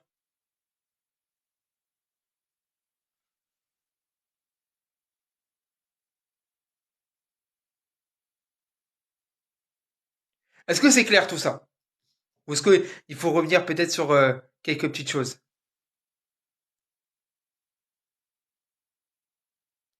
En fait, moi je dis, hein, les gens qui disent la loi de Moïse c'est dur, eh ben ils connaissent très très mal la loi que Yeshua a révélée. Ils connaissent très très mal. Parce que Yeshua est encore plus dur que Moïse. Donc ceux qui disent que Moïse est dur, bon courage pour suivre Yeshua. Bon courage. Parce que Yeshua est encore plus dur. Il est plus sévère dans son jugement. Et puis lui, il condamne pas à mort charnellement, hein. Il condamne à mort spirituellement. Il te condamne à l'enfer éternel, hein. Il vient pas pour être un bisounours qui va te condamner juste à une lapidation et après c'est fini. Et après t'as accès au royaume de Dieu. Non, non. Ça se passe pas comme ça avec Yeshua. Avec Yeshua, si tu le désobéis, si tu ne le suis pas, t'es condamné à l'enfer éternel. Point. Il n'y a pas de tergiversation dedans. Donc Yeshua est plus dur que Moïse, hein. Donc ceux qui viennent me dire oui, Moïse c'est dur, la loi de Moïse elle est dure, c'est pour ça que Yeshua est venu. Bah Yeshua est venu être encore plus dur que Moïse. Donc la loi de Moïse est dure, mais Yeshua est venu pour donner une loi encore plus dure, c'est pour ça que je suis Yeshua. C'est bizarre. Autant devenir juif et suivre la loi de Moïse, hein, c'est plus facile. Bah là surtout que là il a offert sa vie pour nous, donc il n'y a plus rien pour nous sauver après. Exactement.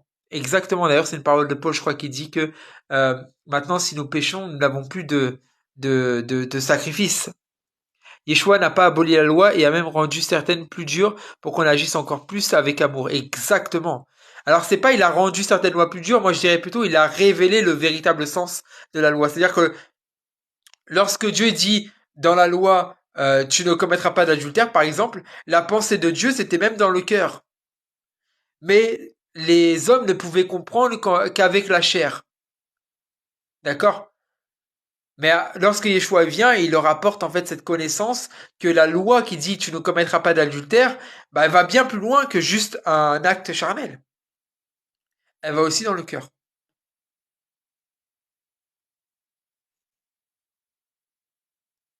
C'est pour ça que moi je dis tout le temps, et les gens me comprennent pas malheureusement, et vous je sais que vous me comprenez. Moi je dis tout le temps, toutes les lois que Yeshua a données, en fait elles sont déjà dans la Torah. Tu aimeras ton prochain, c'est déjà dans la Torah. Tu aimeras le Seigneur ton Dieu, c'est déjà dans la Torah. Tu ne commettras pas d'adultère, c'est déjà dans la Torah. Tu ne voleras pas, déjà dans la Torah. Tout est déjà dans la Torah, mais en fait, Yeshua, il vient révéler le véritable sens. Et pas apporter une nouvelle loi, mais il va apporter une nouvelle compréhension. Une halakha, une nouvelle halakha. C'est plus spirituel, exactement. Le plus dur reste l'âme. Et exactement, c'est dur, hein. C'est pour ça qu'il nous a donné son esprit. Parce que cette loi-là, la loi que Yeshua nous donne, on est incapable de la suivre. La loi de Moïse, vous pouvez la suivre, hein, c'est pas un problème. La loi de Moïse, on peut la suivre. D'ailleurs, la Torah nous dit que la loi de Moïse, elle n'est pas trop dure. Elle n'est pas trop loin de nous. La loi de Moïse, elle n'est pas trop dure. Mais par contre, la compréhension que Yeshua en donne, ça, par contre, si tu n'as pas l'esprit de Dieu, tu ne peux pas. Amen, c'est une évidence pour celui qui lit et médite la Bible. Exactement. Shalom, Shabbat Shalom, Jeff. C'est exactement ça. C'est exactement ça. Salut, Rock Renard. Sans le Saint-Esprit, on ne peut pas suivre la révélation que Yeshua a donnée de la loi. Par contre, si tu te bases uniquement sur la Torah et que tu deviens juif, oui, tu peux suivre la loi. Il y a des juifs qui suivent la loi, mais ils suivent pas la halakha que Yeshua a donnée. C'est-à-dire que la vraie compréhension de la loi. Ils suivent la loi, mais ils ne suivent pas la véritable compréhension. D'ailleurs, on nous dit à plusieurs reprises, que ce soit dans le Tanakh ou que ce soit dans la Brit Hadasha, donc dans la Nouvelle Alliance, on nous dit à plusieurs reprises qu'il y a des justes, qu'il y a des gens qui observent la Torah. Nathanaël, il était juste. Il était sous le figuier, ou sous l'olivier, je sais plus. Mais Yeshua le voit et lui dit, ça c'est un juif en lequel il n'y a aucune mauvaise chose. Yeshua témoigne de lui comme quoi il suit la loi. Euh, Quand l'homme il est venu, quand il dit, quand Dieu, enfin Yeshua pose la question, Enfin non, l'homme, il vient poser la question à Yeshua, qu'est-ce qu'il faut faire pour hériter du royaume de Dieu? Yeshua lui dit, tu aimeras le Seigneur ton Dieu de tout ton cœur, de toute ta force, de toute ta pensée, tu aimeras ton prochain comme toi-même. Et l'homme, il dit, je fais déjà ces choses. Mais Yeshua lui dit, non, c'est pas vrai, tu fais pas déjà ces choses. Maintenant, obéis à la loi. Non, il lui dit pas ça. Il lui dit, ok, c'est bien. Maintenant, vends tout ce que tu as et donne-le aux pauvres. Il lui dit pas, tu suis pas la loi. Mais en fait, parce que la loi de Moïse, tu peux la suivre. Le problème, c'est pas de suivre la loi de Moïse. Maintenant, Yeshua, il vient donner la véritable compréhension de la loi. Une loi qui est plus spirituelle. Et ça, par contre, c'est très compliqué si t'as pas l'esprit de Dieu. Car l'amour de Dieu consiste à garder ses commandements et ses commandements ne sont pas pénibles. Exactement. Exactement. Amen. Il est venu accomplir la loi et pas l'abolir. Amen. Joseph et Marie, oui, Joseph et Marie étaient justes. Et ils étaient justes. Et juste dans la Torah, tu vois, c'est quelqu'un qui observe la Torah. Donc tu peux observer la Torah. Si tu deviens juif et que tu observes la Torah, tu peux. Mais la halakha de Yeshua, Yeshua, ce qu'il vient nous apporter, c'est une compréhension plus profonde de la loi. Et ça, par contre, si tu n'as pas l'Esprit de Dieu, tu n'es pas capable. Et c'est pour ça que Ézéchiel 36 dit que l'Esprit de Dieu nous conduira à obéir à la loi. Vous comprenez? L'Esprit de Dieu nous rend capables d'obéir à la loi, mais non pas la loi de Moïse, parce que la loi de Moïse, tout le monde peut la suivre. Mais va nous conduire à observer, en fait, la loi de Dieu selon la halakha de Yeshua, selon l'explication de Yeshua. C'est-à-dire l'explication de la parole de Dieu, puisque Yeshua, il est la parole. Qui de mieux que la parole de Dieu pour expliquer la parole de Dieu? Hein? Ok. Est-ce que c'est bon sur Shavuot? Est-ce que c'est bon sur Shavuot? Est-ce que c'est bon sur les questions qu'on termine, qu'on clôture sur une petite fleur que je vais vous faire et qui est intéressante? Ma question, peut-on choisir entre l'un ou l'autre? C'est-à-dire l'un ou l'autre. Alors je vais déjà aller à la page de Luc 9 et je réponds à la question de David. Si tu peux préciser, David, rapidement. Ça, je réponds à ta question. Et ensuite, on enchaîne sur Luc 9.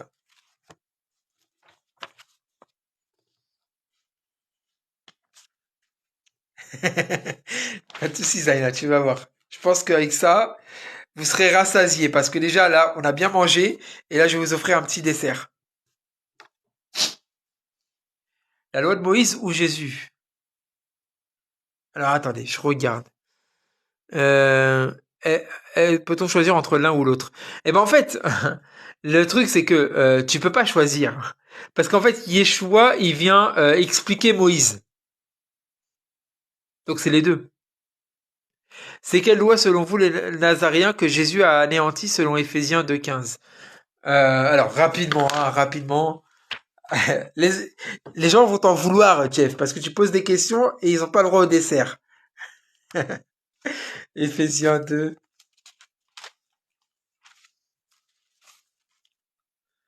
Éphésiens 2,15. Alors, je vais dire à partir du verset 14, car c'est lui notre shalom, lui qui des deux n'en a fait qu'un en abattant la Meshitsa, donc le mur, hein, qui nous divisait, détruisant dans sa chair l'inimitié engendrée par la Torah, dont les commandements consistaient en ordonnances, et ceci afin de faire des deux, dans l'union avec lui, une seule et nouvelle humanité en établissant le shalom. Alors, on nous dit qu'il a détruit dans sa chair l'inimitié engendrée par la Torah. Ça veut dire quoi, inimitié? Quelqu'un sait ce que ça veut dire, inimitié? Donc il a détruit l'inimitié engendrée par la Torah. Donc il n'a pas détruit la Torah déjà, hein. Il détruit l'inimitié engendrée par la Torah. Est-ce que quelqu'un peut dire ce que ça veut dire inimitié?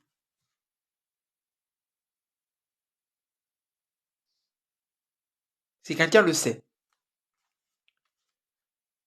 Donc là déjà, rien que dans le texte, hein, on peut voir, il n'a pas annulé la Torah ou n'a pas détruit la Torah, il a détruit l'inimitié engendrée par la Torah.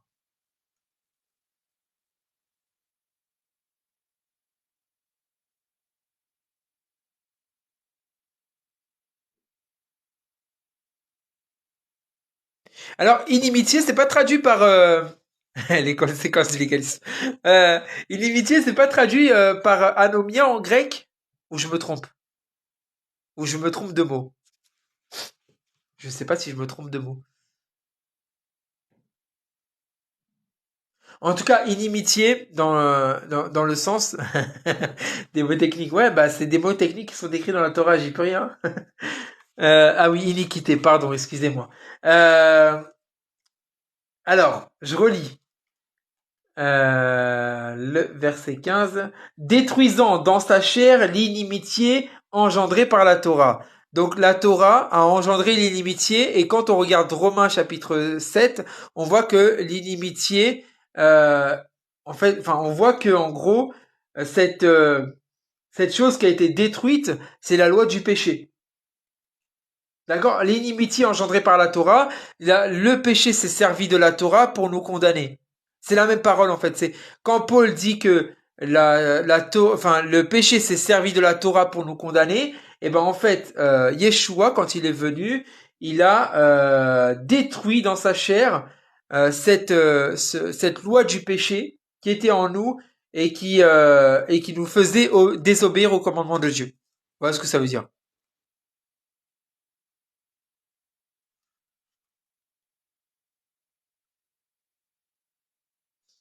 Alors, je reviendrai dessus plus tard. Je réétudierai ce passage de Jeff et je reviendrai dessus plus tard.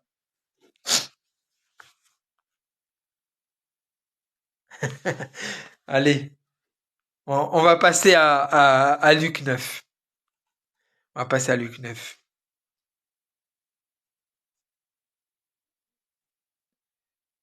On va lire à partir du verset 12. Luc chapitre 9, verset 12. Écoutez bien, on lit du verset 12 au verset 17. Le jour commençait à baisser. Les 12 vinrent à lui et lui dirent, renvoie cette foule, alors il y a une foule qui s'était rassemblée, hein. Renvoie cette foule afin qu'ils puissent trouver nourriture et logis dans les villages et les fermes environnantes, car nous sommes ici dans un lieu isolé. Mais il leur dit, donnez-leur vous-même quelque chose à manger. Ils dirent, nous n'avons que 5 pains et 2 poissons. Écoutez bien, 5 pains et 2 poissons. À moins que nous soyons censés acheter de la nourriture pour tout le monde, car il y avait environ 5000 hommes. Quand on dit 5000 hommes, c'est-à-dire qu'on n'a pas compté les femmes, on n'a pas compté les enfants, hein, on compte juste les hommes. Il dit à ses talmidim, donc à ses élèves, à ses disciples, faites-les asseoir par groupe de 50 personnes. Ils firent ce qu'il avait demandé et les firent tous asseoir. Ensuite, il prit les 5 pains et les 2 poissons et levant les yeux vers le ciel, il fit la bracha, donc la bénédiction, rompit les pains et commença à les donner aux talmidim pour qu'ils les distribuent à la foule. Chacun mangea autant qu'il le voulut, et ils emportèrent ce qui restait, 12 paniers pleins de morceaux. Amen. Beaucoup de choses à dire dans ce texte, et c'est pour ça que on va faire un bouquet de fleurs, ou plutôt une un assemblement de desserts pour terminer ce repas. Hein. Vous savez que la parole de Dieu, c'est une nourriture. Et là, ce soir, on en est au dessert. Et on va prendre le dessert ensemble en voyant quelques petites choses sucrées pour terminer cette soirée, pour terminer ce moment. Alors, la première chose à voir, c'est que ils ont 5 pains et 2 poissons. 5 pains et 2 poissons. Ce qui est marrant, c'est que en fait, le pain, c'est la parole. D'accord? Et le poisson, bien souvent, c'est lié en fait à des hommes. On voit que à plusieurs reprises, les hommes sont considérés comme des poissons. D'ailleurs, Yeshua a fait de Pierre un pêcheur d'hommes. On voit dans les prophéties, notamment avec Éphraïm, on voit qu'il va grouiller comme des poissons. En fait, on voit que l'homme est souvent comparé à un poisson. D'ailleurs, même Josué, Yehoshua, il est appelé le fils de Noun. Noun en hébreu, le poisson. Yeshua est appelé fils de poisson. Ok? Donc, ils ont 5 pains et 2 poissons. Ma question pour vous, Combien y a-t-il de livres dans la Torah? Normalement, je vous ai donné une indication, vous allez pouvoir me répondre. Combien de livres y a-t-il dans la Torah?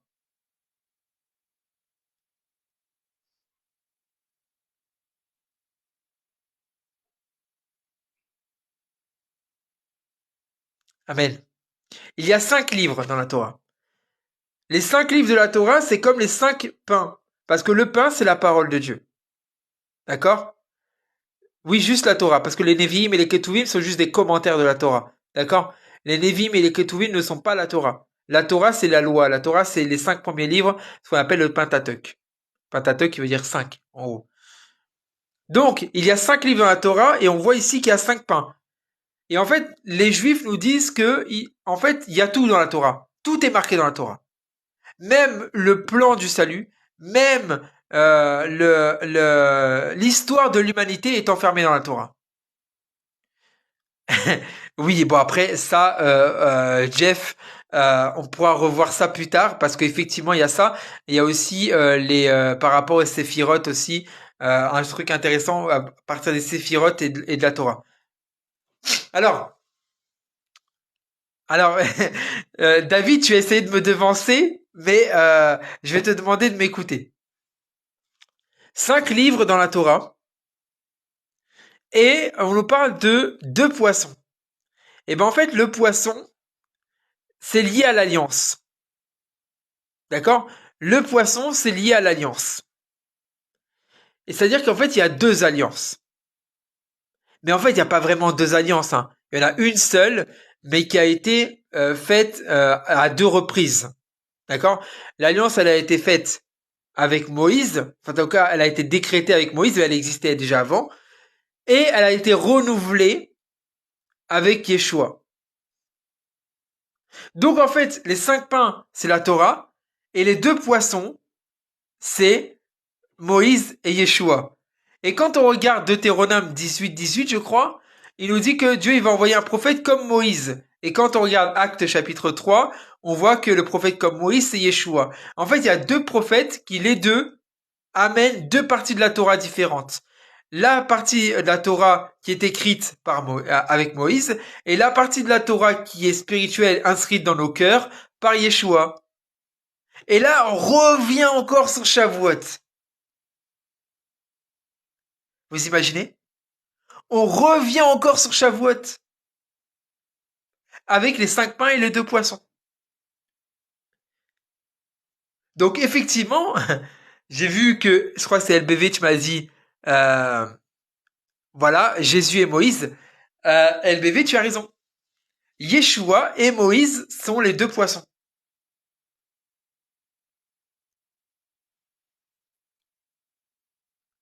Et c'est les 2 symboles de l'alliance. Moïse, l'alliance avec la Torah au Har Sinaï, au mont Sinaï, et Yeshua avec la Torah dans les cœurs. Même dans le panier, pas de hasard. Exactement, on va voir ça après. Dieu, il aime bien rendre les gens dingues, je crois, avec toutes ces révélations. Oui, mais Dieu, il est fort. Hein. Je t'en prie, Jeff, mais c'est pas fini. Reste là. Quel verset s'il te plaît? Deuxièmement, prophète comme Moïse. Alors, prophète comme Moïse, c'est Deutéronome 18. Et le deuxième, c'est Acte chapitre 3. Et je crois que LBV l'a donné un peu plus haut. C'est comme la configuration Moïse et Élie. Oui, oui, oui, exactement. J'ai le cœur qui fait boum boum. Amen. Alors, attendez, on n'a pas fini. On n'a pas fini. Oui. D'accord, ok, pas de souci. Il est dans son lit. Bah ouais, il dort, mais je pense qu'il va avoir un biberon juste après. On n'a pas fini. On n'a pas fini. Donc, ils ont 5 pains et 12 poissons. Et avant d'aller au panier, il y a quelque chose d'autre. Avant d'aller au panier, il y a quelque chose d'autre. Écoutez. Donc, ils ont dit, il y a que 5 pains et 2 poissons. Comment est-ce qu'on va faire? Est-ce qu'il faut aller acheter de la nourriture? Yeshua leur dit non. Et Yeshua dit quelque chose d'intéressant. Faites-les asseoir par groupe de 50 personnes. Pourquoi 50? Il y a 500 personnes. Enfin, 5000 hommes, pardon, excusez-moi. Il y a 5000 hommes. Et il est fait asseoir par groupe de 50. Pourquoi? Pourquoi pas par groupe de 40, ou par groupe de 60, ou par groupe de 100, ou par groupe de 10, ou par groupe de 20, de 13 ou de 45? Pourquoi par groupe de 50? En fait, il faut se poser une question, c'est qu'en fait, les paroles de Yeshua ne sont pas au hasard. Il ne dit pas les choses au hasard, et chaque chose qu'il dit a un sens. Il va faire asseoir 5000 hommes par groupe de 50. 50 jours, la Pentecôte, oui. Oui, oui, 50 jours. Alors, moi, je vais partir sur un autre terrain. Mais effectivement, t'as raison, c'est une piste, hein. C'est une des pistes qui existent. C'est une des pistes qui existent parce qu'en fait, on nous dit qu'ils vont manger les deux poissons. En fait, ils vont manger les 5 pains et les deux poissons. Donc, ils vont manger la Torah et les deux alliances. Et cette deuxième alliance qui a été faite par Yeshua et elle est rendue possible par la descente du Saint-Esprit par le jour de la Pentecôte. Donc, effectivement, ça a un lien avec les 50 jours et la Pentecôte. Mais là, on va voir autre chose. Pourquoi 50?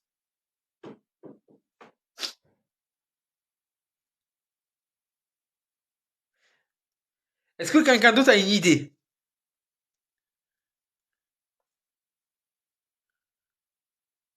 Je pense que Moïse et Jésus pouvaient inventer TikTok si jamais ils avaient existé de notre temps. Mais je pense qu'ils n'auraient pas trouvé l'utilité de le faire. Mais bon, c'est pas grave. Alors, pourquoi 50? Est-ce que quelqu'un a une idée? Je vais laisser juste 30 secondes rapidement. Et si jamais il n'y a pas de réponse, je continuerai et j'expliquerai pourquoi.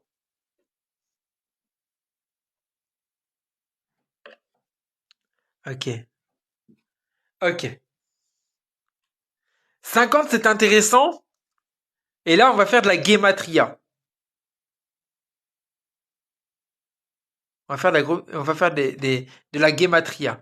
Vous savez, la guématria, ça peut être quelque chose d'intéressant pour compléter une étude, mais pas pour en faire un enseignement. Mais en tout cas, je vais compléter ce que je suis en train de vous dire par de la guématria. Parce que depuis le début, ça me tâte, j'ai envie d'en faire, mais j'en fais pas parce que c'est compliqué. Mais là, on va en faire.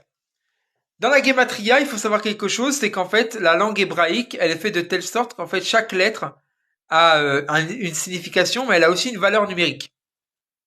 Par exemple, Aleph, la première lettre de l'alphabet, c'est 1. Bet, la deuxième lettre, c'est 2. Ainsi de suite, jusqu'à 10. Yud, c'est 10, la dixième lettre de l'alphabet hébraïque. Après, on passe de 10 en 10, c'est-à-dire qu'après 10, on va pas à 11, mais on part à 20. C'est spécifique, hein. On fait de 10 à 20 jusqu'à 100. Et après, on fait de 100 à 400. C'est d'ailleurs pour ça que le Tav, le dernier lettre de l'alphabet hébraïque, on dit 400. Et c'est d'ailleurs une réflexion que je vous donne un petit peu pour rigoler. Mais quand on dit j'ai fait les 400 coups, c'est vraiment une expression juive. Quand on dit j'ai fait les 400 coups, c'est-à-dire qu'en fait j'ai fait tout l'alphabet hébraïque. Du Aleph au Tav. J'ai tout fait en fait. Voilà. Alors, quand on regarde et qu'on fait ce calcul, Aleph c'est 1, Bet c'est 2, Gimel 3, Dalet 4, He 5, Vav 6, Zayin 7, Chet 8, Tet 9, Yud 10, Kaf 20, Lamed 30, Mem 40 et Noun 50. Noun 50. Alors, j'ai dit quelque chose par rapport à Noun tout à l'heure. C'est quoi Noun? Est-ce que certains ont écouté? C'est quoi Noun?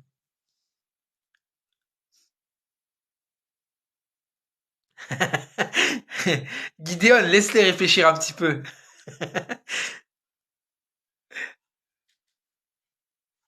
Je sais, Gideon, il est là, il a tout de suite capté le truc. Noun, c'est un poisson. Et maintenant, pourquoi par groupe de 50 du coup? Parce qu'en fait, il a considéré les hommes comme des poissons. Et en fait, ces 50 hommes qui étaient tous rassemblés en groupe, 50 hommes faisaient un poisson. Un poisson à pêcher. Et en gros, il était en train de dire à ses disciples de manière indirecte que là, toutes ces personnes-là, c'est des poissons. a péché. Et comme Pierre était là et que Yeshua il a fait de Pierre un pêcheur d'hommes, il était en train de lui dire indirectement, tu vois tous ces hommes, eh ben on doit les pêcher. Et on les pêche comment? Avec les 5 pains et les 2 poissons, avec la Torah et les 2 alliances en Moshe et en Yeshua. Un banc de 50 poissons, exactement. Exactement. Ah, c'est pas fort tout ça? Eh, j'espère quand même que vous appréciez, hein. J'espère que vous appréciez. Et je vais vous donner une dernière perle. Et ça, vous savez qu'après après le dessert, après le sucre, on a toujours un petit fromage. Et là, je vais vous donner le petit fromage en plus, histoire de vous faire plaisir. Et après, je vais couper le live. Euh, et, euh, et ceux qui voudront poser des questions, vous pourrez venir en privé. Parce que là, il est 2h20. Donc, il me reste 10 minutes pour être correct par rapport à ce que je vous ai dit au début. Donc voilà. Alors, comme je vous ai dit, après le sucré, normalement, on est censé prendre du fromage. Donc, on va prendre ce petit fromage et on va regarder. Vous vous rappelez, j'ai parlé de Josué, le fils de Nun. Et ben en fait, le prénom de Josué en hébreu se dit Yehoshua. D'accord? Yehoshua, c'est Josué. Et en fait, le prénom de Yeshua, c'est le même, exactement. Oui, ce live est enregistré, il sera rediffusé sur YouTube, Bezrat Hashem. Je vais essayer de le télécharger et de le rediffuser sur YouTube. Donc, Yehoshua, c'est pareil que Yeshua. Alors, euh, tenez, ce que je vais faire, c'est que pour cette dernière partie,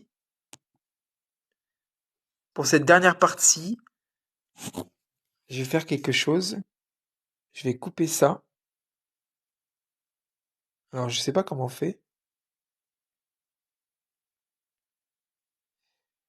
Comment on coupe un effet? Comment on coupe un... Est-ce que quelqu'un sait comment je peux enlever le fond d'écran? Parce que j'aimerais vous montrer quelque chose, mais il faudrait que j'arrive à couper. Ah voilà, c'est bon, je crois que j'ai trouvé. Voilà, c'est bon, super. Alors, vous savez, j'aime bien écrire. Alors,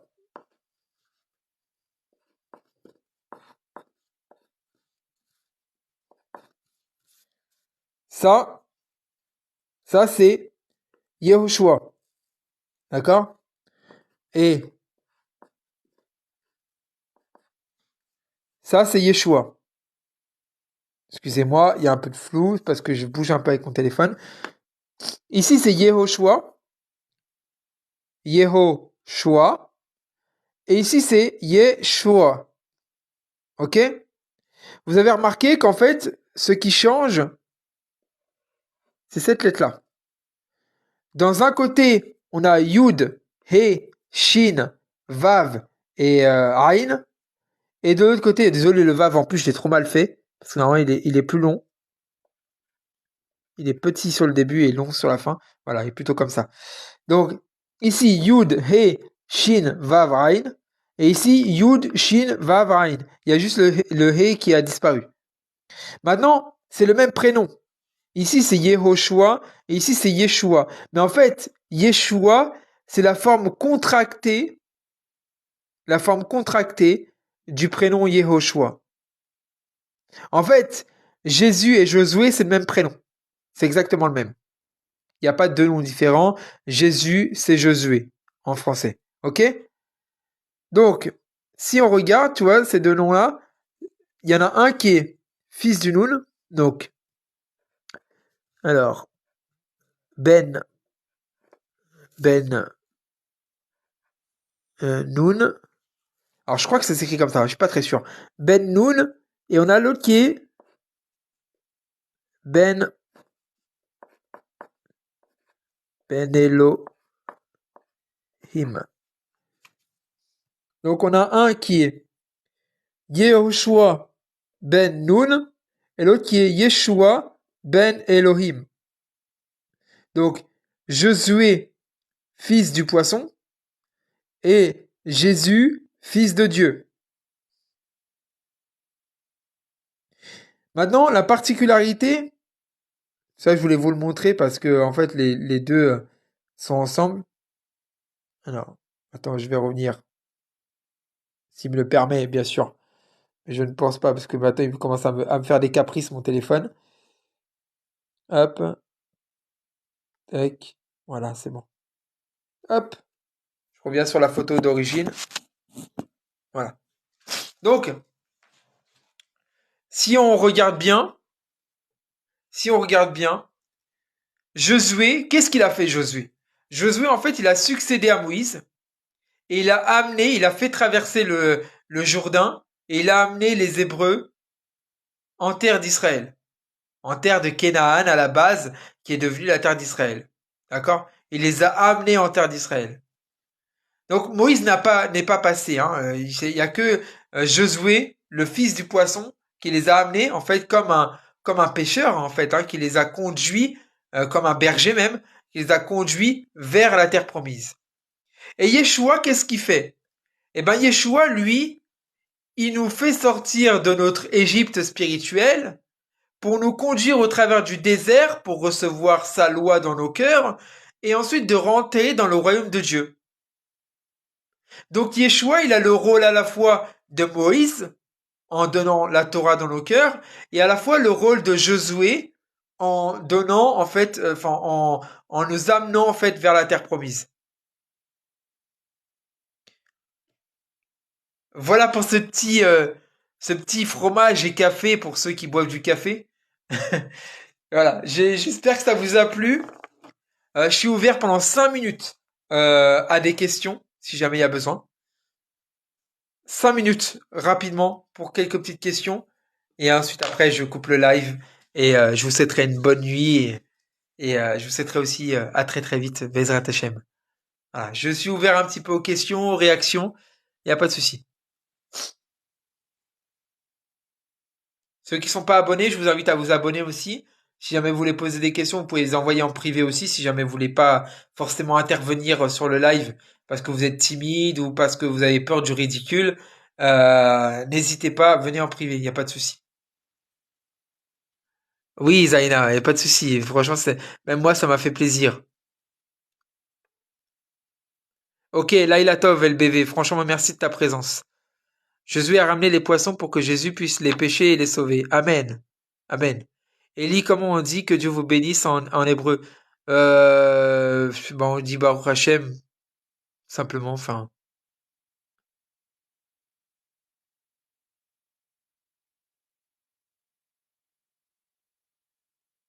Baruch Hashem, ça veut dire en gros, euh, ouais, Dieu soit béni, mais on le dit vraiment de manière générale pour tout, en fait.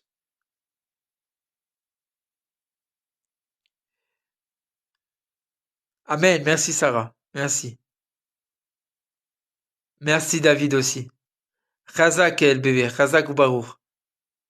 Puis Laila Tov et Bezrat Hashem, Shabbat Shalom. Et un bon Shabbat, Shabbat Tov. Et, et une belle journée demain. Bezrat Hashem. Shalom, Jay. Je t'en prie, Jeff. Merci beaucoup pour ta présence. C'était un plaisir de t'avoir. Je crois que t'es arrivé un petit peu en retard, mais c'est pas grave. T'as pris ce que tu devais prendre.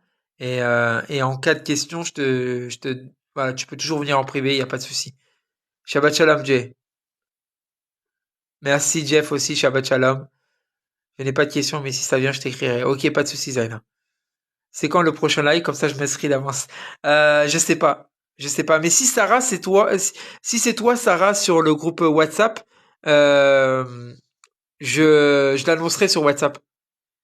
C'est trop bien les lives quand il n'y a pas de fauteurs de troubles. Il y en a jamais dans mon live. Il y en a jamais dans mon live. Jamais de fauteurs de troubles dans mon live.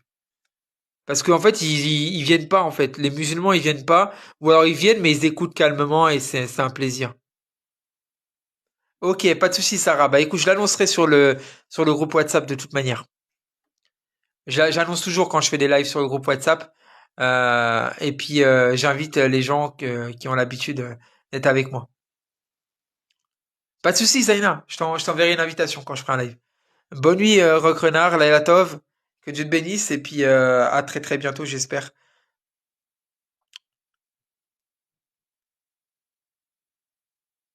David aussi, ouais, je penserai à toi.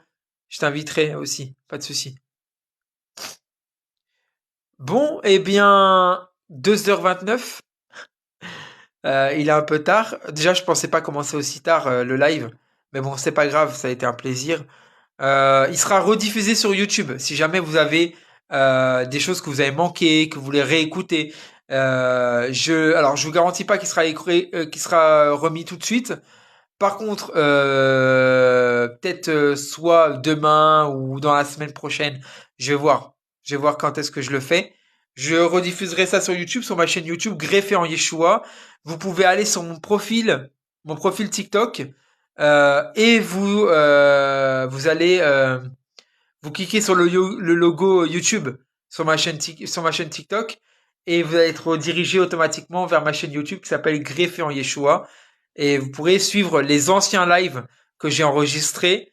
Il y en a plusieurs qui sont intéressants. D'ailleurs, Sarah, je t'encourage à aller regarder les lives que j'avais déjà enregistrés et que j'avais déjà partagés. Alors, prends bien le temps parce que c'est des lives de 3 heures, de 4 heures. Ils sont découpés en plusieurs parties de 1 heure. Donc vraiment, c'est des gros, gros, gros enseignements et j'espère que ça va te plaire. Et en tout cas, celui-là sera rediffusé aussi et voilà. En tout cas, je vous souhaite une bonne nuit, Laila Tov en hébreu. Que Dieu vous bénisse.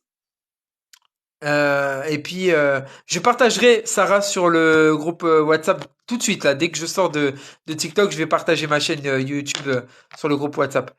Voilà, Laila Tov, Bezrat Hashem. Et Baruch Adonai, Leolam Amen, Ve Amen, et Chazak ou Baruch, les Kulam. À très très bientôt, les Itraot. Et puis voilà, Shalom Aleichem. À bientôt.